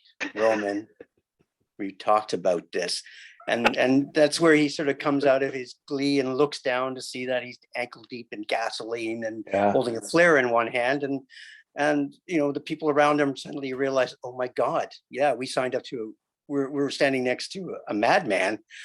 And we have to step it back. It usually doesn't go that way, but we're at least able to keep the casualties to a minimum. That's it. We weren't supposed to tell them about the casualties. So I remember my question now. As far as I know in Airsoft, there's a bunch of people that really want to help, help. For you guys, do you guys look for volunteer work, or people coming in and offering something? Let's say someone has land or something. How would they approach you, or how would you like them to approach you? Is there a way to contact you guys? And when it comes to help with I was thinking in my head, I'm I know a bunch of people in the movie industry that can probably help you out with more pyrotechnics, but I think you guys don't want that at this point because it's going to be a bit too much. But is that something that you look for, or is what kind of help are you guys looking for?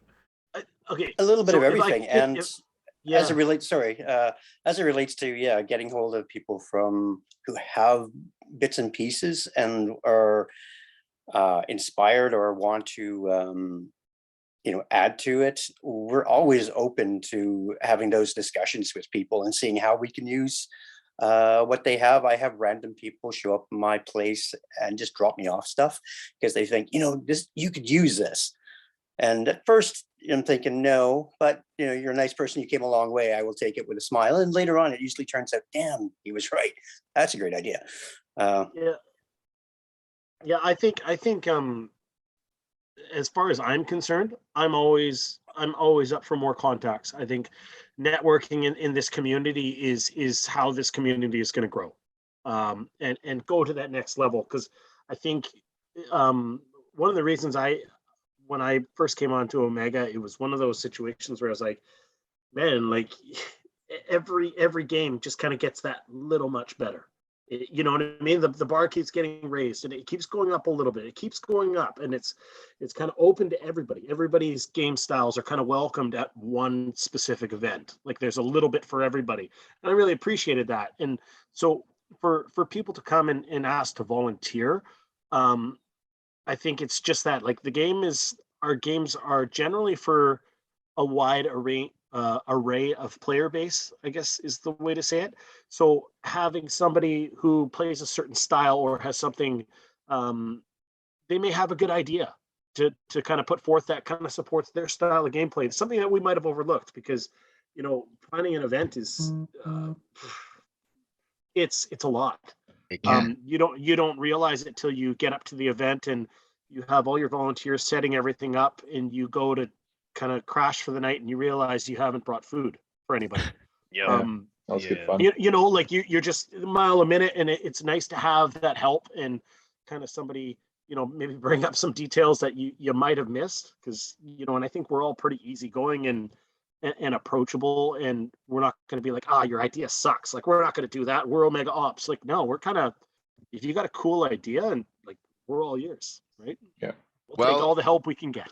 Okay, so I think this is a perfect opportunity to head into the meat of the topic, or at least just a little icing on the top here. So, remembering back, I'd love to take a look at, Crossfire 1 with you guys, because I know you guys definitely got AARs from different sections of the player base and everything. Everyone has an opinion, right? They all wanted to tell you what was up. So I just wanted to obviously know what your guys' take was on the event. And then, yes, I mean, Crossfire 2 is coming. We are going to get into that. I know I have some listeners that keep asking questions. Guys, we gave you a date. The rest of the details are coming. You shush. Okay. But other than that, Crossfire 1. What happened? What happened? Just a short or long, up to you guys. Yeah. Each one of you guys give me a little something on how you feel it went, and we will go into further detail here with a few more questions. 10 seconds of Crossfire 1 from each of us. Yeah. Give you 10 seconds. That's gonna work, Jeff. Yeah. It's like, it rained a lot. The sun came out. It was fun. I was exhausted. The helicopter didn't kill anybody. We spent a lot of money on smoke grenades on the very last day. Everybody seemed to have fun. There were some issues, but I think generally, people had a good time. 100%. And okay. Trainwreck came and stripped down the city for us in no time, because they know how to deal with construction fences. Thank you, boys. I appreciate it. That was took that thing down so quick, and I was like, I turned around, I'm like, holy, the city's gone. And it wasn't just us, okay? The island boys were there to help too. Some of the guys from the interior as well, just in case they ever see that. Love to run into those guys again. And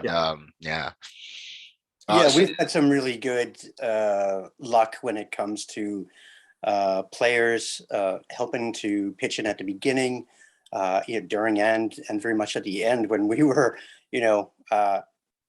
everybody else would have gone back to their warm bunks and slept, but we mostly were either out running around trying to get last minute details set up for the next 24 hours or break it down from the last, and then even just trying to locate stuff that went amiss.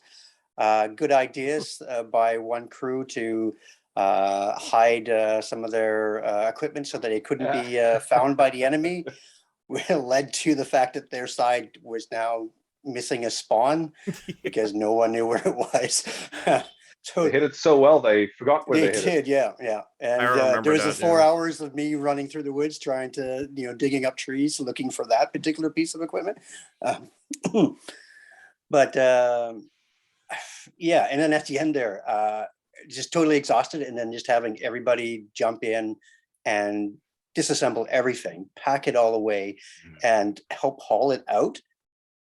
It was almost brought a tear to my eye. I was so tired, and just to have everyone, happy enough that they, didn't just like, you guys suck, and ran off into the woods. No, they all hung out, and then one of the big things I think Scott brought this up before was there was 2 patches for everybody. Yep. And at the end, guys were pulling off their blue patch to hand it to a red guy, and vice versa, so they could swap them out.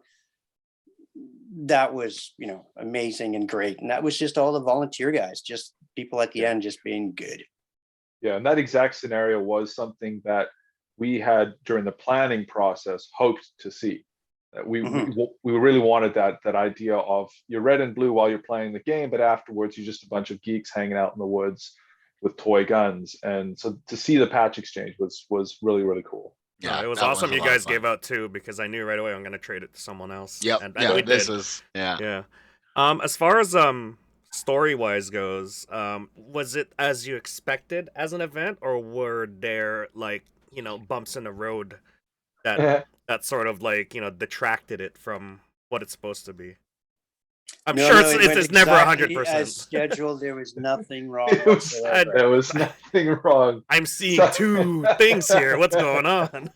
So this is the thing that I think it was Craig, actually. It was his idea way back when, but when it was the 3 of us, Roman, Craig, and myself, that we talked about with all of our events, it was the idea of no matter what happens, no matter how badly things are going behind the scenes, what we always want as the admins is for the players to feel like everything is happening exactly as we foresaw it.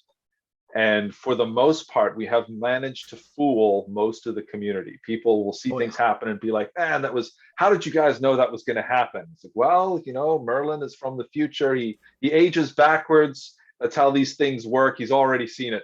But I mean, that is kind of the thing, is like, yeah, stuff goes wrong, but how do you use it to your advantage? How do you think on your feet? How do you flip it so that the players don't realize that it's going sideways? And sometimes you pull it off, and sometimes not so much. Okay. So, what was the most? Obviously, there's going to be a list or whatever coming from this, but what was the most important thing you guys learned from your last event? Like, was there something that you guys maybe tried experimenting with that didn't go so well, or something that you guys need to improve upon, or something like or that? wanted to try and didn't, right? Or something you did and went off completely successfully, like and I would There's say there's a few things that jump into my mind, but go ahead, Jeff. I'll go after you. Yeah, I mean, I would say what we learned is we needed more volunteers. would have helped. You're never shy. And not many more, but I think it would have given us the opportunity to be more involved in the gameplay and the organization of the way that the firefights were acting out, and where we could, hey, we need to adjust this, create more firefights, and brush up on those things. I think that was something I really took from it. I don't want to use the term like having more control, because that's not what we want, but maybe being able to add a little bit more Omega flair into those games, those specific parts of the day, to kind of enhance the experience. Copy the paid actors there, Jeff. Well, this is the thing, what Scott and Craig have always said too. Our sounds admins, like you need some NPCs. Well, I'll tell you this right now, that our admins, they're never wearing safety vests. We're never, marked out as admins. I was, we had all our volunteers, and they were given strict instructions that if you're going to set something up on the field and you come across a firefight, you join in with that firefight and work your way across. You can't just, I'm an admin, don't shoot at me and walk right across. It takes away from the experience. And that's something I think is really good with us. I think that's, you don't have people with, walking around with just giant red shirts, standing there, saying, "Oh, you just shot him. You can't do that," right? We try to immerse ourselves and our volunteers into the game. So, Yeah. Mac, what he's saying is he wants us to shoot at him when he's playing. Well, what I'm hearing now is Jeff is what I'm also hearing is Jeff is the a-hole that's shooting me while I'm standing at work with my red shirt. I'm like, hey, bro. Like, what Jeff is asking for is more glove slapping of the face, more yelling, and manhandling. Lots of manhandling. Waterboarding. Got it. All right. Okay. It's not torture. It's not torture. I got captured. Yes, I got captured. And I remember sitting there after I was shot and hearing Team Rice go, "Oh, it's Jeff." And I thought, "Oh, it's Jeff." Don't worry, we have video of Julian doing these war crimes. Don't worry. Yes, I know. Yes, what I would add to what Jeff was saying was about like what did we learn or what didn't go quite according to plan was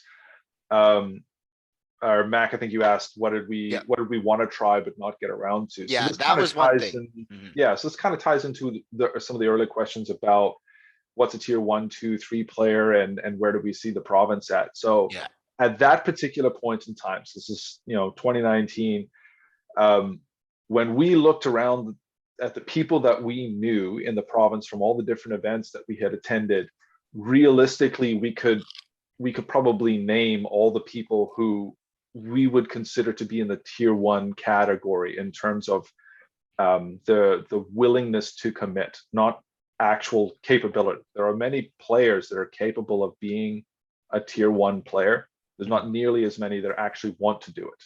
And that was the deciding factor. So it was one thing that we didn't get to do that we would really like to, was to involve tier 1 play more. We just didn't feel that there was enough there that it would be fun, because if there's only 2 people participating, it's not particularly fun. The other thing that we learned that was kind of a bit of a harsh lesson was Craig and I at a lot of events tend to be the command crew. We work together to do that sort of stuff. And the way that he and I approach leadership positions, we have a very complementary style and a similar way of looking at things, which is to say that our role as command staff is to ensure that you, the player, have the best possible experience that you can have. And so we do whatever we need to give you that, which means that we're actually sacrificing our event in terms of our time on the gun, our time on the front line, our time doing all the fun stuff, to make sure that the administration side of the game is taken care of so that you have a great time. Sadly, not everybody has that mindset about leadership positions, whatever level of the TP they happen to be on. Some people, they want the power because they want to tell people what to do. Some other people, they want it for the glory because they think they can claim all the credit at the end. Others, they've got really good intentions, but they don't realize the workload that it requires of you.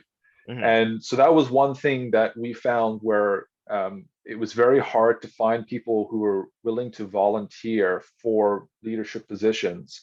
And then we would sit down and have an interview with them. And when we laid out what we expected of them, we had some people say, you know what, actually on second thought, maybe not this time around, because what we were asking was a lot of people.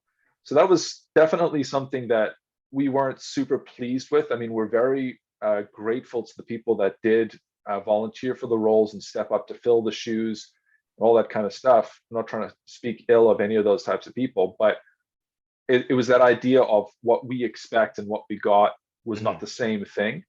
And so that's just one of those things of like, not everybody thinks about things the same way you do, and you have to always keep that in mind. And so that was a bit of a harsh lesson to learn of what we would do is not what everybody would do, and it's just is what it is.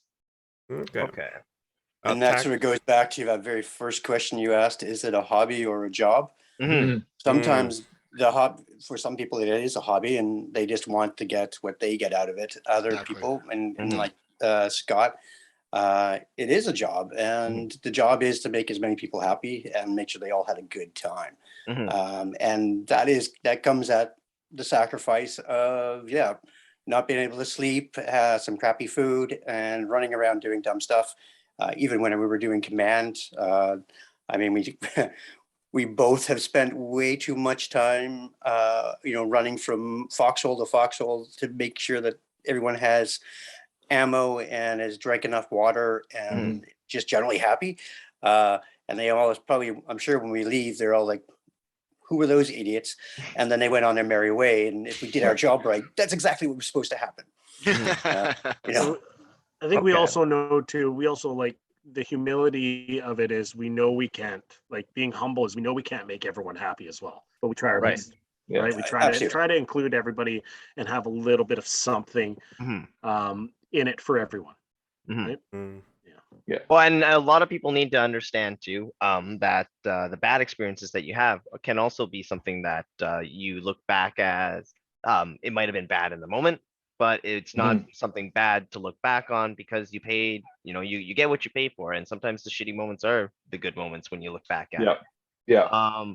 With that said, just kind of going back to you guys, this whole command structure thing, and from what you guys have learned, for future events, do you guys plan on just possibly limiting the command structure roles to be just administration only, just so that the flow of the game can be more controlled until the community sort of matures? Just Are because, you hand picking them in terms of command?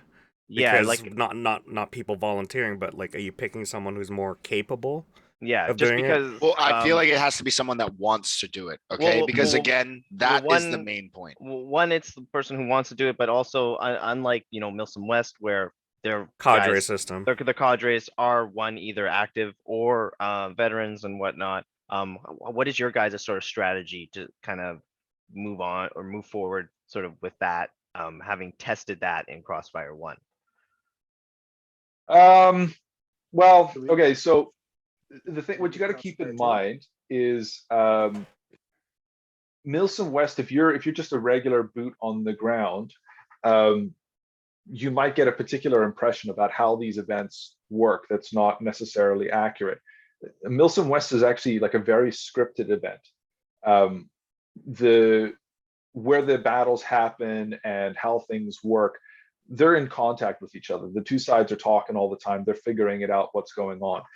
You as a boot on the ground, you have this illusion that it's all just sort of like kind of happening dynamically or whatever, and there's a lot of sitting around and things like this nature. But because of the way that they have their skeleton set up in the background, it plays out in a particular way. Our intention was always to have things be somewhat non-scripted in terms of the outcome of the event. We don't like having it manipulated. We don't like picking a winner before the game has even started. Our intention is whatever happens, we will adapt any storyline that we have for following events, but we want the players to really kind of carry it out. So that was what we were going for. That leads to certain sticky points where it could go really, really badly for the players and for us as the admins, that we have to now try and spin this thing to make it sound like it wasn't a complete disaster if it goes badly. So to that end, our intention this time around is, I guess the best way to put it is to kind of like push the leadership positions a little bit further down the ladder. So rather than having a player in the higher command position, admin will assume that particular role. Yep. And the players will now be in like a lower command position if you imagined it as a military structure. So instead of being the major, now you're more down to like a lieutenant type position, so that it's a little bit more manageable in terms of the number of people that a person has to be responsible for. Gives a bit more players on the board, like pieces. You've got multiple platoons that can be out there, and as us for admins, it makes our life a little easier because we can have a greater understanding of exactly what's going on in the game from moment to moment. So that's kind of where we're looking at for the future type of stuff. I mean, I think Tack, you just said it. You know, waiting for the player base to mature is probably a good way of putting it, because there's a particular skill set that comes along with this role that you're not practicing on a regular week-to-week basis in your regular life. I mean, we're all civilians. None of us have got experience in this, and there's a ton of stuff that goes into running those sorts of jobs. Things that people don't see in a video that Desert Fox is putting out on YouTube. That needs to be there, but people don't know that it's there. And a lot. Also, mind you, that man also has those set of skills. Yeah, a lot of guys who jump into that already have the set of skills from their previous military experience or whatever it is, right? So I get that. So my last question for this is, you know, I'm guessing it was a success based on what your guys are saying, and the community response. What was it? Was it heartfelt? Was it great? Was there a lot of feedback or for this event that proceeds to the next one? Craig, Jeff, you guys spoke to a lot of people after the event. Yeah, I mean, the first response was it rained a lot and there was lots of flies. We said that's out of your control, though. Yeah. Well, no, I mean, we did bring in the extra flies because they were ordered, and the cow patties, we spent several nights putting those out. Yeah. I was prone in front of one. I can tell you that was the experience right there. And rain wasn't accidental either. I mean, there was some serious planning. There was a fire issue. We brought the rain just for that event, to make sure. Yeah, we had been seeding clouds for weeks. Yeah. What was your question again? Sorry. Sorry. Hold on, we lost Jeff here. Yeah, we lost him. No, I got him on his phone. I got him on his phone. There you go. Feedback from the event, Greg. Yeah, feedback from the event. What were the players? People. Everyone had a little bit. They could talk about one way or the other, but mostly people were very happy, very positive. Got back to us that they wanted another event. They their experience on the field. If it was defending the town, tacking up the hill, trudging through the woods, and all the various things, moving out in groups and in squads the way they did. A lot of them just never had that experience before, so it was stressful and a whole new experience for them. But overall, everybody was very positive. I think there was only one chap who was unhappy. And that was because he was a guy who got injured after the event. But we won't go into that particular discussion. Okay. But the reason, anyway. Yeah. So the reason I asked is because I wanted to segue this into what you were talking about last time. Is we were talking about lessons learned from Crossfire. From your previous interview, and we were talking about OmegaOps Academy.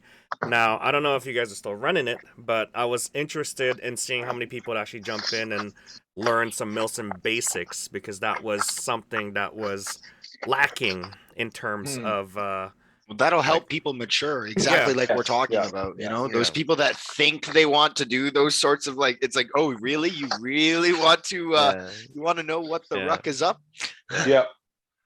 Yeah, I mean, we did host one Omega Academy day. Oh, okay. Where we did I don't remember what we called it, MILSIM 101 or MILSIM Basics. MILSIM Basics, I believe, yeah.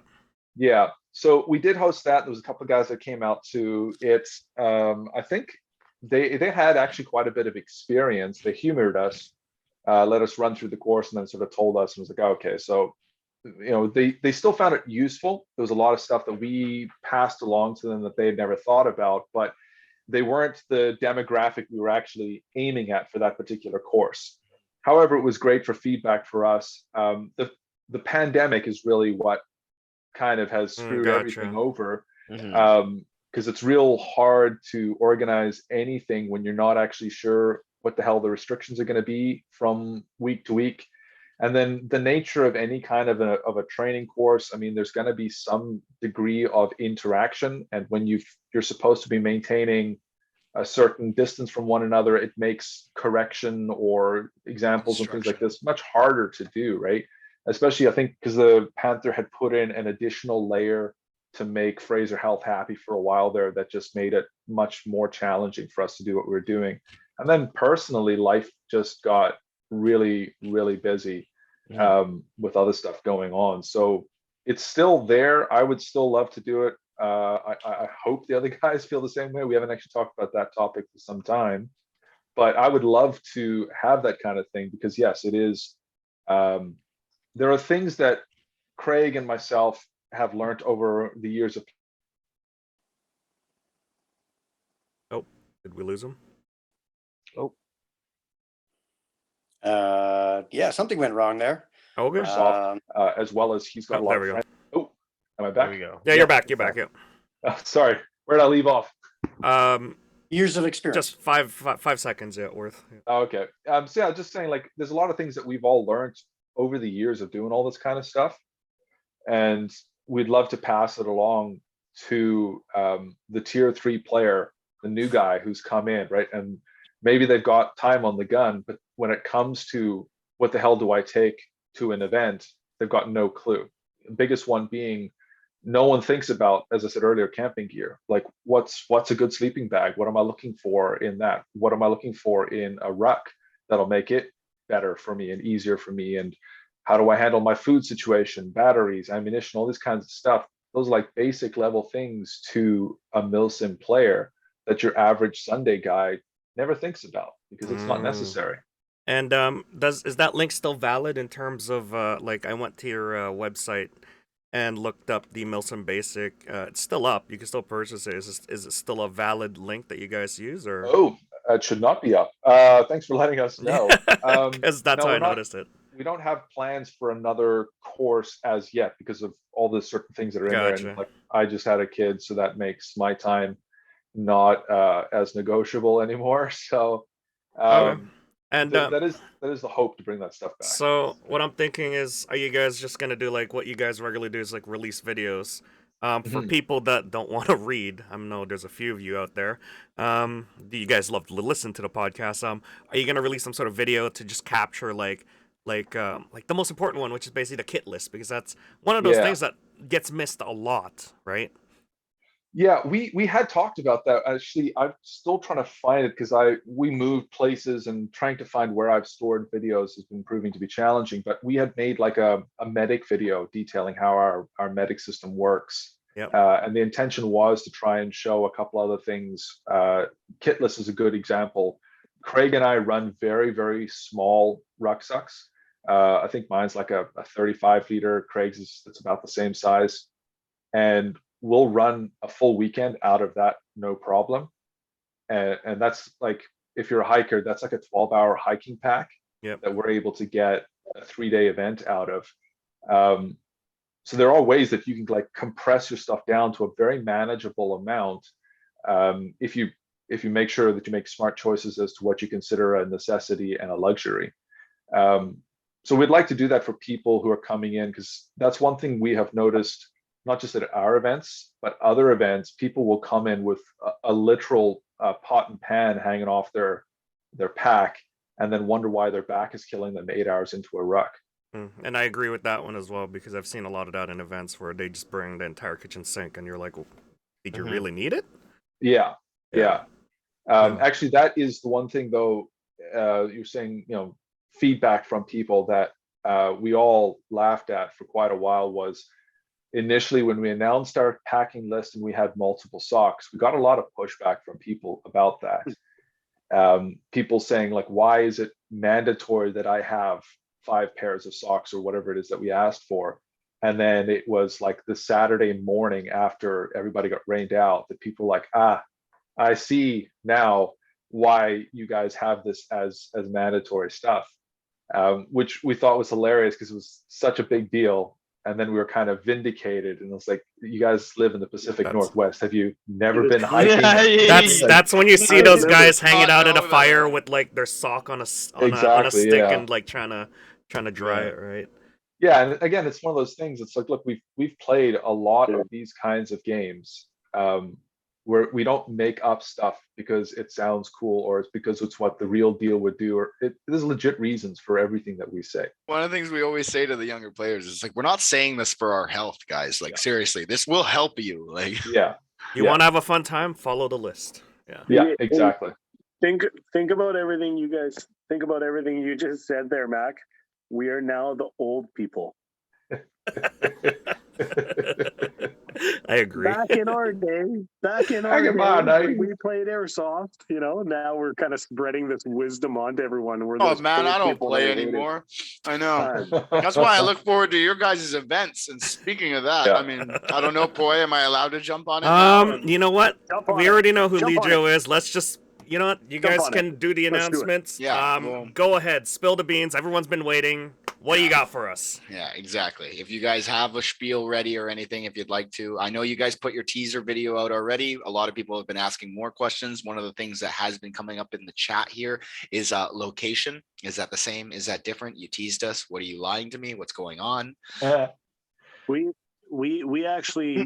We're actually not hosting an event. It's all just like a joke. So sorry, guys. I'm out. April Fools Fire Festival. Fire Festival. Yeah. Fire Festival 2022. Adam.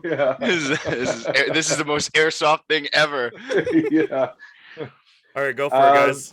Craig? There might be something happening soon. Totally depends. Scott, you got any details that maybe I don't know. Maybe Jeff, did you hear anything? I didn't put anything together. I didn't know this was going to be on the list, actually. All right, there's no official I'll thing. do it.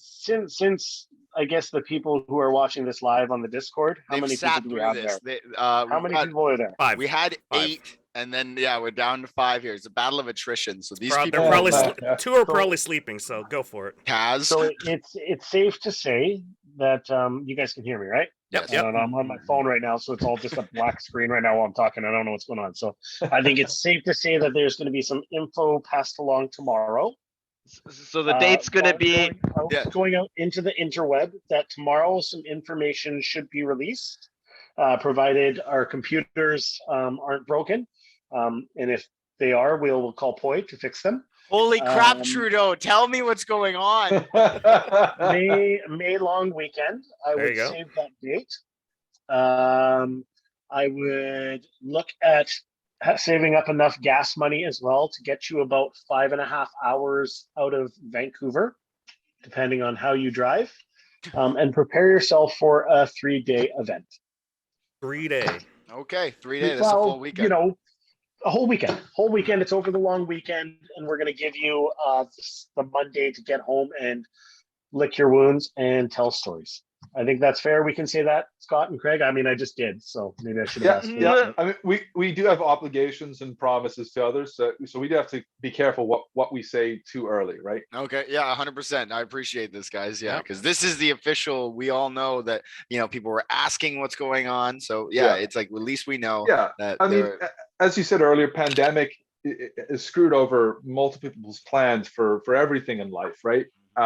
Trust us, we are not happy about the fact that we had to cancel the last time around, and I've told this to the guys. Bottom line is, like, a lot of the quietness is actually my fault, my responsibility, because my attitude is I don't want to have to take my words back. I don't want us to put out an announcement about something and then say, actually, you know what, sorry guys, that's been canceled. We had to do it with an event once way back, and it felt terrible. We were very upset about having to cancel the event, refund all the money, all that sort of stuff. So with everything going on over the last 2 years, our attitude has been, unless we know for sure concrete that we can do something, let's not get people's hopes up about stuff. Let's not just drive hype for the sake of hype. The world's crappy enough as it is without pulling the rug out from somebody every 5 minutes. So apologies to the community. That's part of the reason that we have been quiet, is because it's been unpredictable. We don't know what we're allowed to do in 4 months from now. We don't know how the world's going to go. So we're hoping that's changed, that things are a little bit more stable at this point, and we're going ahead with what we can. Yeah, and just as the three of us coming here from, just the forefront of the community, just interacting with them all day, like absolutely no one's blaming you for the state of the world, right? We all know that it's been tough to deal with. And the fact that you guys have been trying, are still trying, and are doing what you can for the community, that's just the biggest thanks that we can give for you guys. That's why we brought you guys on here. We wanted to give you guys a chance to be able to say your piece, again, putting names to faces, because I know I have met all of you individuals now through the past 5 years of myself playing, but there's kids that have come in from the 4 years, 3 years, and we're just this mythical name, and exactly, and and they see all the photos from all your guys' old events and everything, and they are like, where are these events? So I'm really looking forward to seeing some younger faces, because they're really eager to try. We're like the ferry that everybody has like allegedly played on, but nobody has, right? Yeah. Okay. I will say this: we're excited. Honestly, I think the three of us, and I know Justin, I think we all mentally, I think we need this for ourselves, just to kind of get back together and see each other again. I mean, when you plan these events, I mean, we're spending a lot of time together, and over the course of the last Crossfire, we spent maybe a little bit too much time together, depending on who you ask, right? I mean, it was all fun and worth it. And I think we're excited to be back in this planning process. There's still a lot of work to be done. And we hope everybody enjoys it, because we've got some really cool ideas. Okay.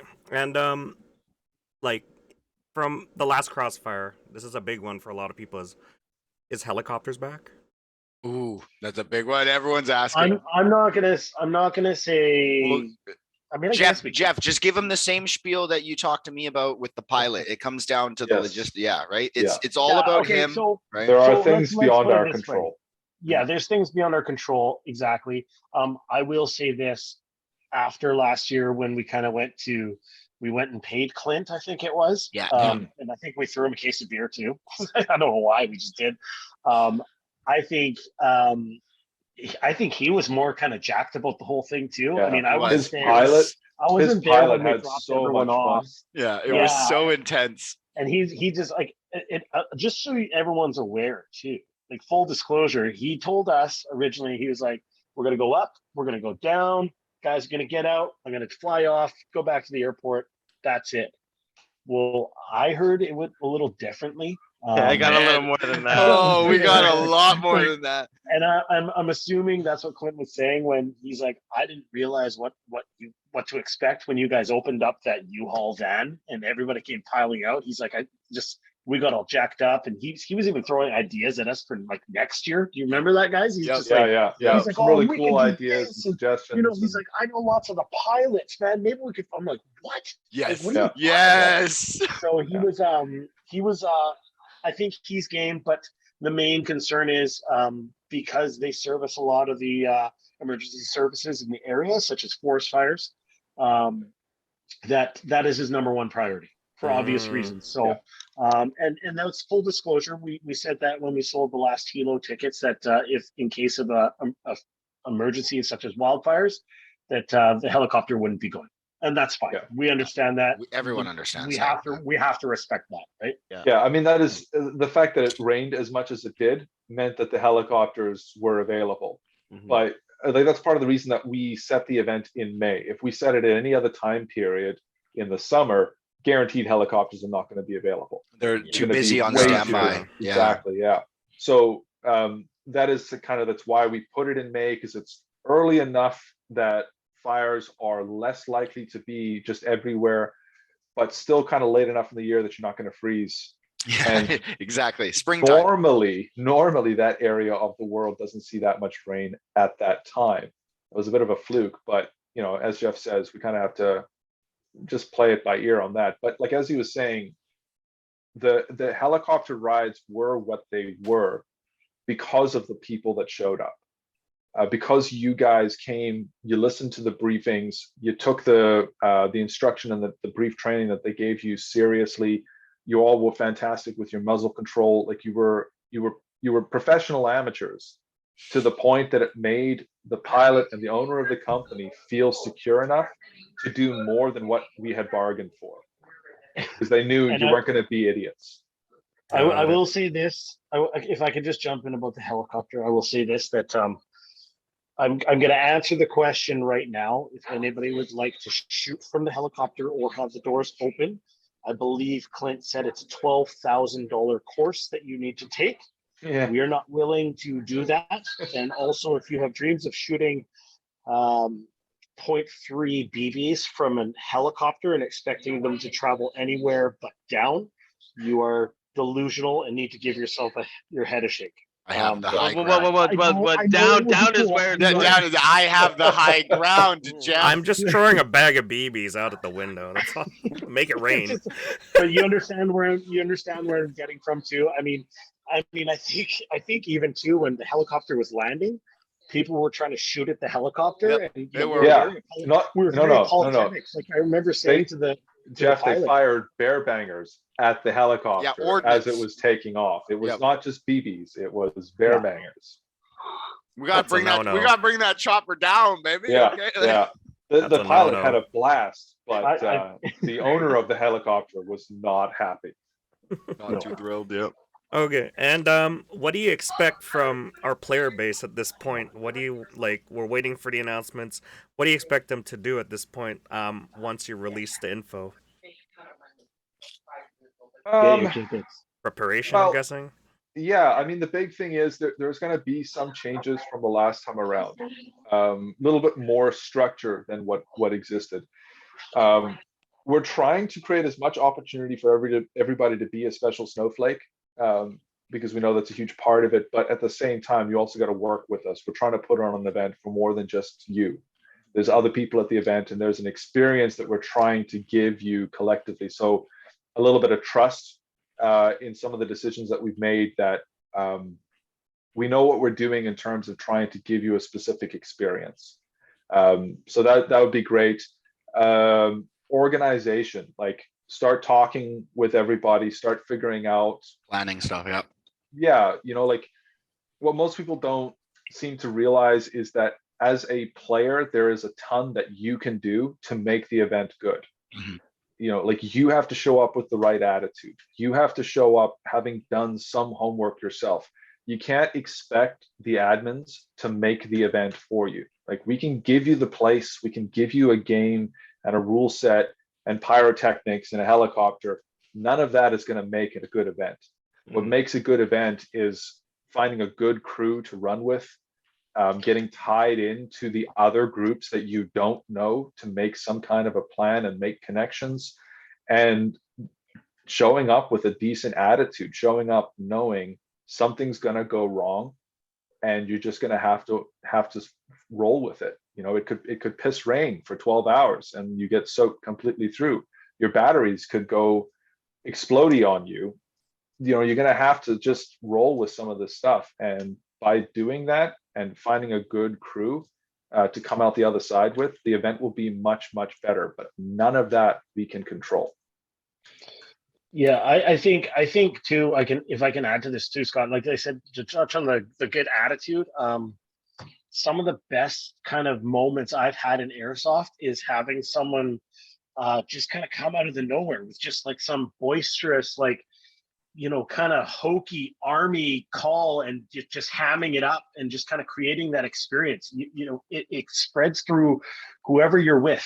And it's fun. It makes sometimes the situation where you're getting poured on, I mean, you kind of laugh and you kind of forget about those things for a moment. So, having that, we may have camera crews, filming the event, ham it up when you get shot. Fall down like you've literally just taken a bullet or you've lost a leg. We want to see that stuff. It's funny. It's kind of hokey, but it kind of adds to the experience. Okay. And as far as the future goes, when you release all the information and we're getting close to the event, like maybe 2 weeks before the event starts, are Are you guys interested in coming into the show again and providing an overview, like a backstory? Of course, the important thing is the checklist, the rule Yeah. sets, anything to do with the event before people come in. Sort of like not a cheat, but more like a guide for people to steer them at the right direction. Like and last minute stuff like parking and stuff and how to Yeah. get up there. Are you guys interested in jumping in for that? Because we could schedule it for you. Yeah, I'm absolutely, Craig. Yeah, absolutely. I think there'll be a lot more stuff that we'll be able to tell you at a later date. 100%. We Uh, understand that. We don't want to put There'll you be more guys in a things at pickle. that point that once we get closer to the event, if there was an event, let's say. God, here we go. we, Yeah. What a Uh, tease. yeah, Neither we could have confirm that nor discussion. deny. Oh my God. All right, and I mean, so just like on that particular note, the storyline, the narrative of the first Crossfire and this one is probably like 98% Craig's idea. okay. He's been the primary driver of the storyline, and he comes up with a lot of the twists. I'm generally the more negative one of like, how do we make this a reality? And then Jeff is always there to be just exuberant and keep us going with jokes and things like that. So, between Craig and Justin, they're the big story narrative guys. Gotcha.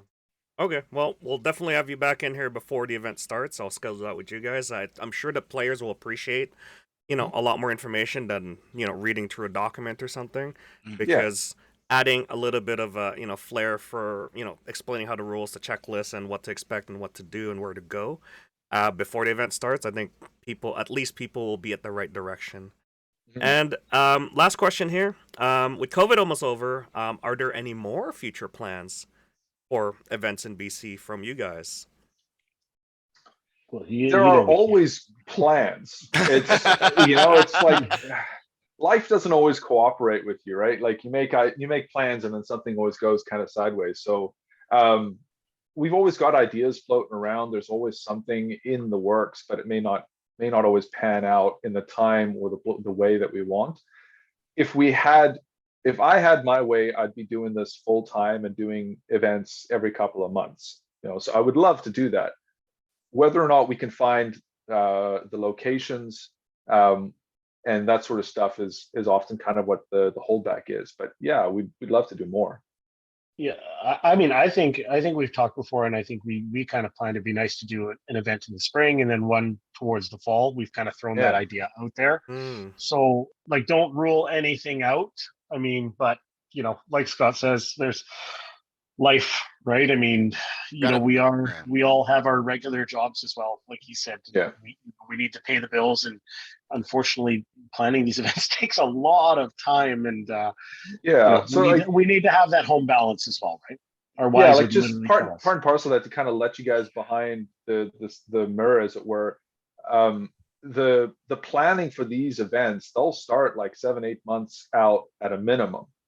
And as we get closer to the event, we're talking weekly meetings we're often in. So like prior to all of this, we'd be down at the local IHOP and shutting the place down, right? Like get there about 6 o'clock, and then they're asking us to please God go home, so that they can shut down, right? There is no more coffee. Yeah, it's like, no, we're not giving you any more. You've already had 6 pots go away. They're calling the police too, because we're talking about vehicles, blowing things up, and so it's like there's a lot of work, as Jeff says, just from purely just sitting down and arguing with each other about story ideas of like, no, that won't work because it's too complicated, or that won't work because it's not quite explodey enough, or whatever, all these sorts of stuff. But then there's also the other side of like, there's construction things, there's stuff that has to be built. There's phone calls that have to be made, and emails and meetings with other people outside of our team. So there's a lot of work for one event. If we were hosting multiple events and also still trying to balance seeing our significant others and our children, and also keeping a job because you're on your phone 6 out of 8 hours of the day. Oh yeah, it gets tough, right? So that is another huge factor as to why things take so long, and what limits us and what we can do moving forward. Okay, well, I think that completes all the questions we have here. Big reality check. MacTac, you have anything else? Well, yeah, it's just a pretty big reality check. I Yeah. knew you guys' job was hard. Thank Yeah. you for letting me know how much harder it is. Yeah. I can Well, definitely tell all the people that tell me like, oh, why don't we have? I'll be like, do you want to run an event? Do Mhm. you want to run an event? Like, Please, What? please do. yeah, I mean, we need- honestly, what? we need Craig more. hit and we don't The mind reality, competition. yeah, the reality too is there's a lot of risk on our end 100%. as well, right? And of course we're not complaining. I'm not complaining about it at all, but there's a lot going on behind the scenes when a lot of people think there isn't. And maybe that's something we should work on is being a little more upfront. And I know I'm going to do my best to try to make it out to the field a little more often, especially leading up to this event, to kind of field any questions that we might have and talk with players, get to know some of them. I know that's something we've been lacking. A lot of it's because of life, and I'm not going to keep making that excuse, but we will do our best to have a little more presence on the field. And by all means, we need to brush up on our skills. I don't even know if my gun still works, so I gotta go buy new batteries, right? So, Yeah, and I agree with your statement there, because a lot of the new players just like they never came from your events, so they just came in and then just played at Panther, and then all of a sudden they're like, "Oh, MILSIM, what is this?" Yeah. And that's why I wanted to have this talk, is because of the fact that it's just like 2 years, 3 years is a long time for someone to be like, "Oh, I don't even know what that event was," or like they'll just like the old people, but they're probably not playing at this point, or just not there at the field enough, right? So that's why I wanted to jump in here and introduce you as the company you are, which is basically an airsoft event airsoft management event. Airsoft Event Management. Airsoft Event Management Company. And Yeah. you guys run events, and this is what you do, and it is difficult. It's you guys explain to us how it goes, how the operation goes, and Crossfire 1, the reason for that, and then Crossfire 2 coming up soon. And thank you all for coming in, because now we know more about what OmegaOps is, and your team and what they do in the back end. I wish Justin was here to join us. Yeah, it would have been good. Yeah, it would have been good. I know I've talked to him before about running all kinds of different things as well. He's a wordsmith. He's very good. He's very good. Yeah, and he's also got his own take on stuff, right? Like, Yeah. as I said before, it's why we brought him in. He sees things a little bit differently from us, and so it's good to have that other perspective to add to things. All right, and that is it. Pack, do the honors. You know what to do. Okay, well, hey guys, I just want to close off with saying that I would appreciate our viewers in our Discord channel for hanging out. For all our listeners who are watching this on a later time, please hit that link down in the description below so you can join us as well on these live segments that we have when we're recording. And with that said, I appreciate everyone here who spent the time, and the community getting to know OmegaOps a little better. So with that, guys, I'm excited for the next event that's coming up. This has been episode 74. We'll catch you guys on the next one. All right, say See you goodbye, later. everybody. see you later. Thanks a lot, Boy.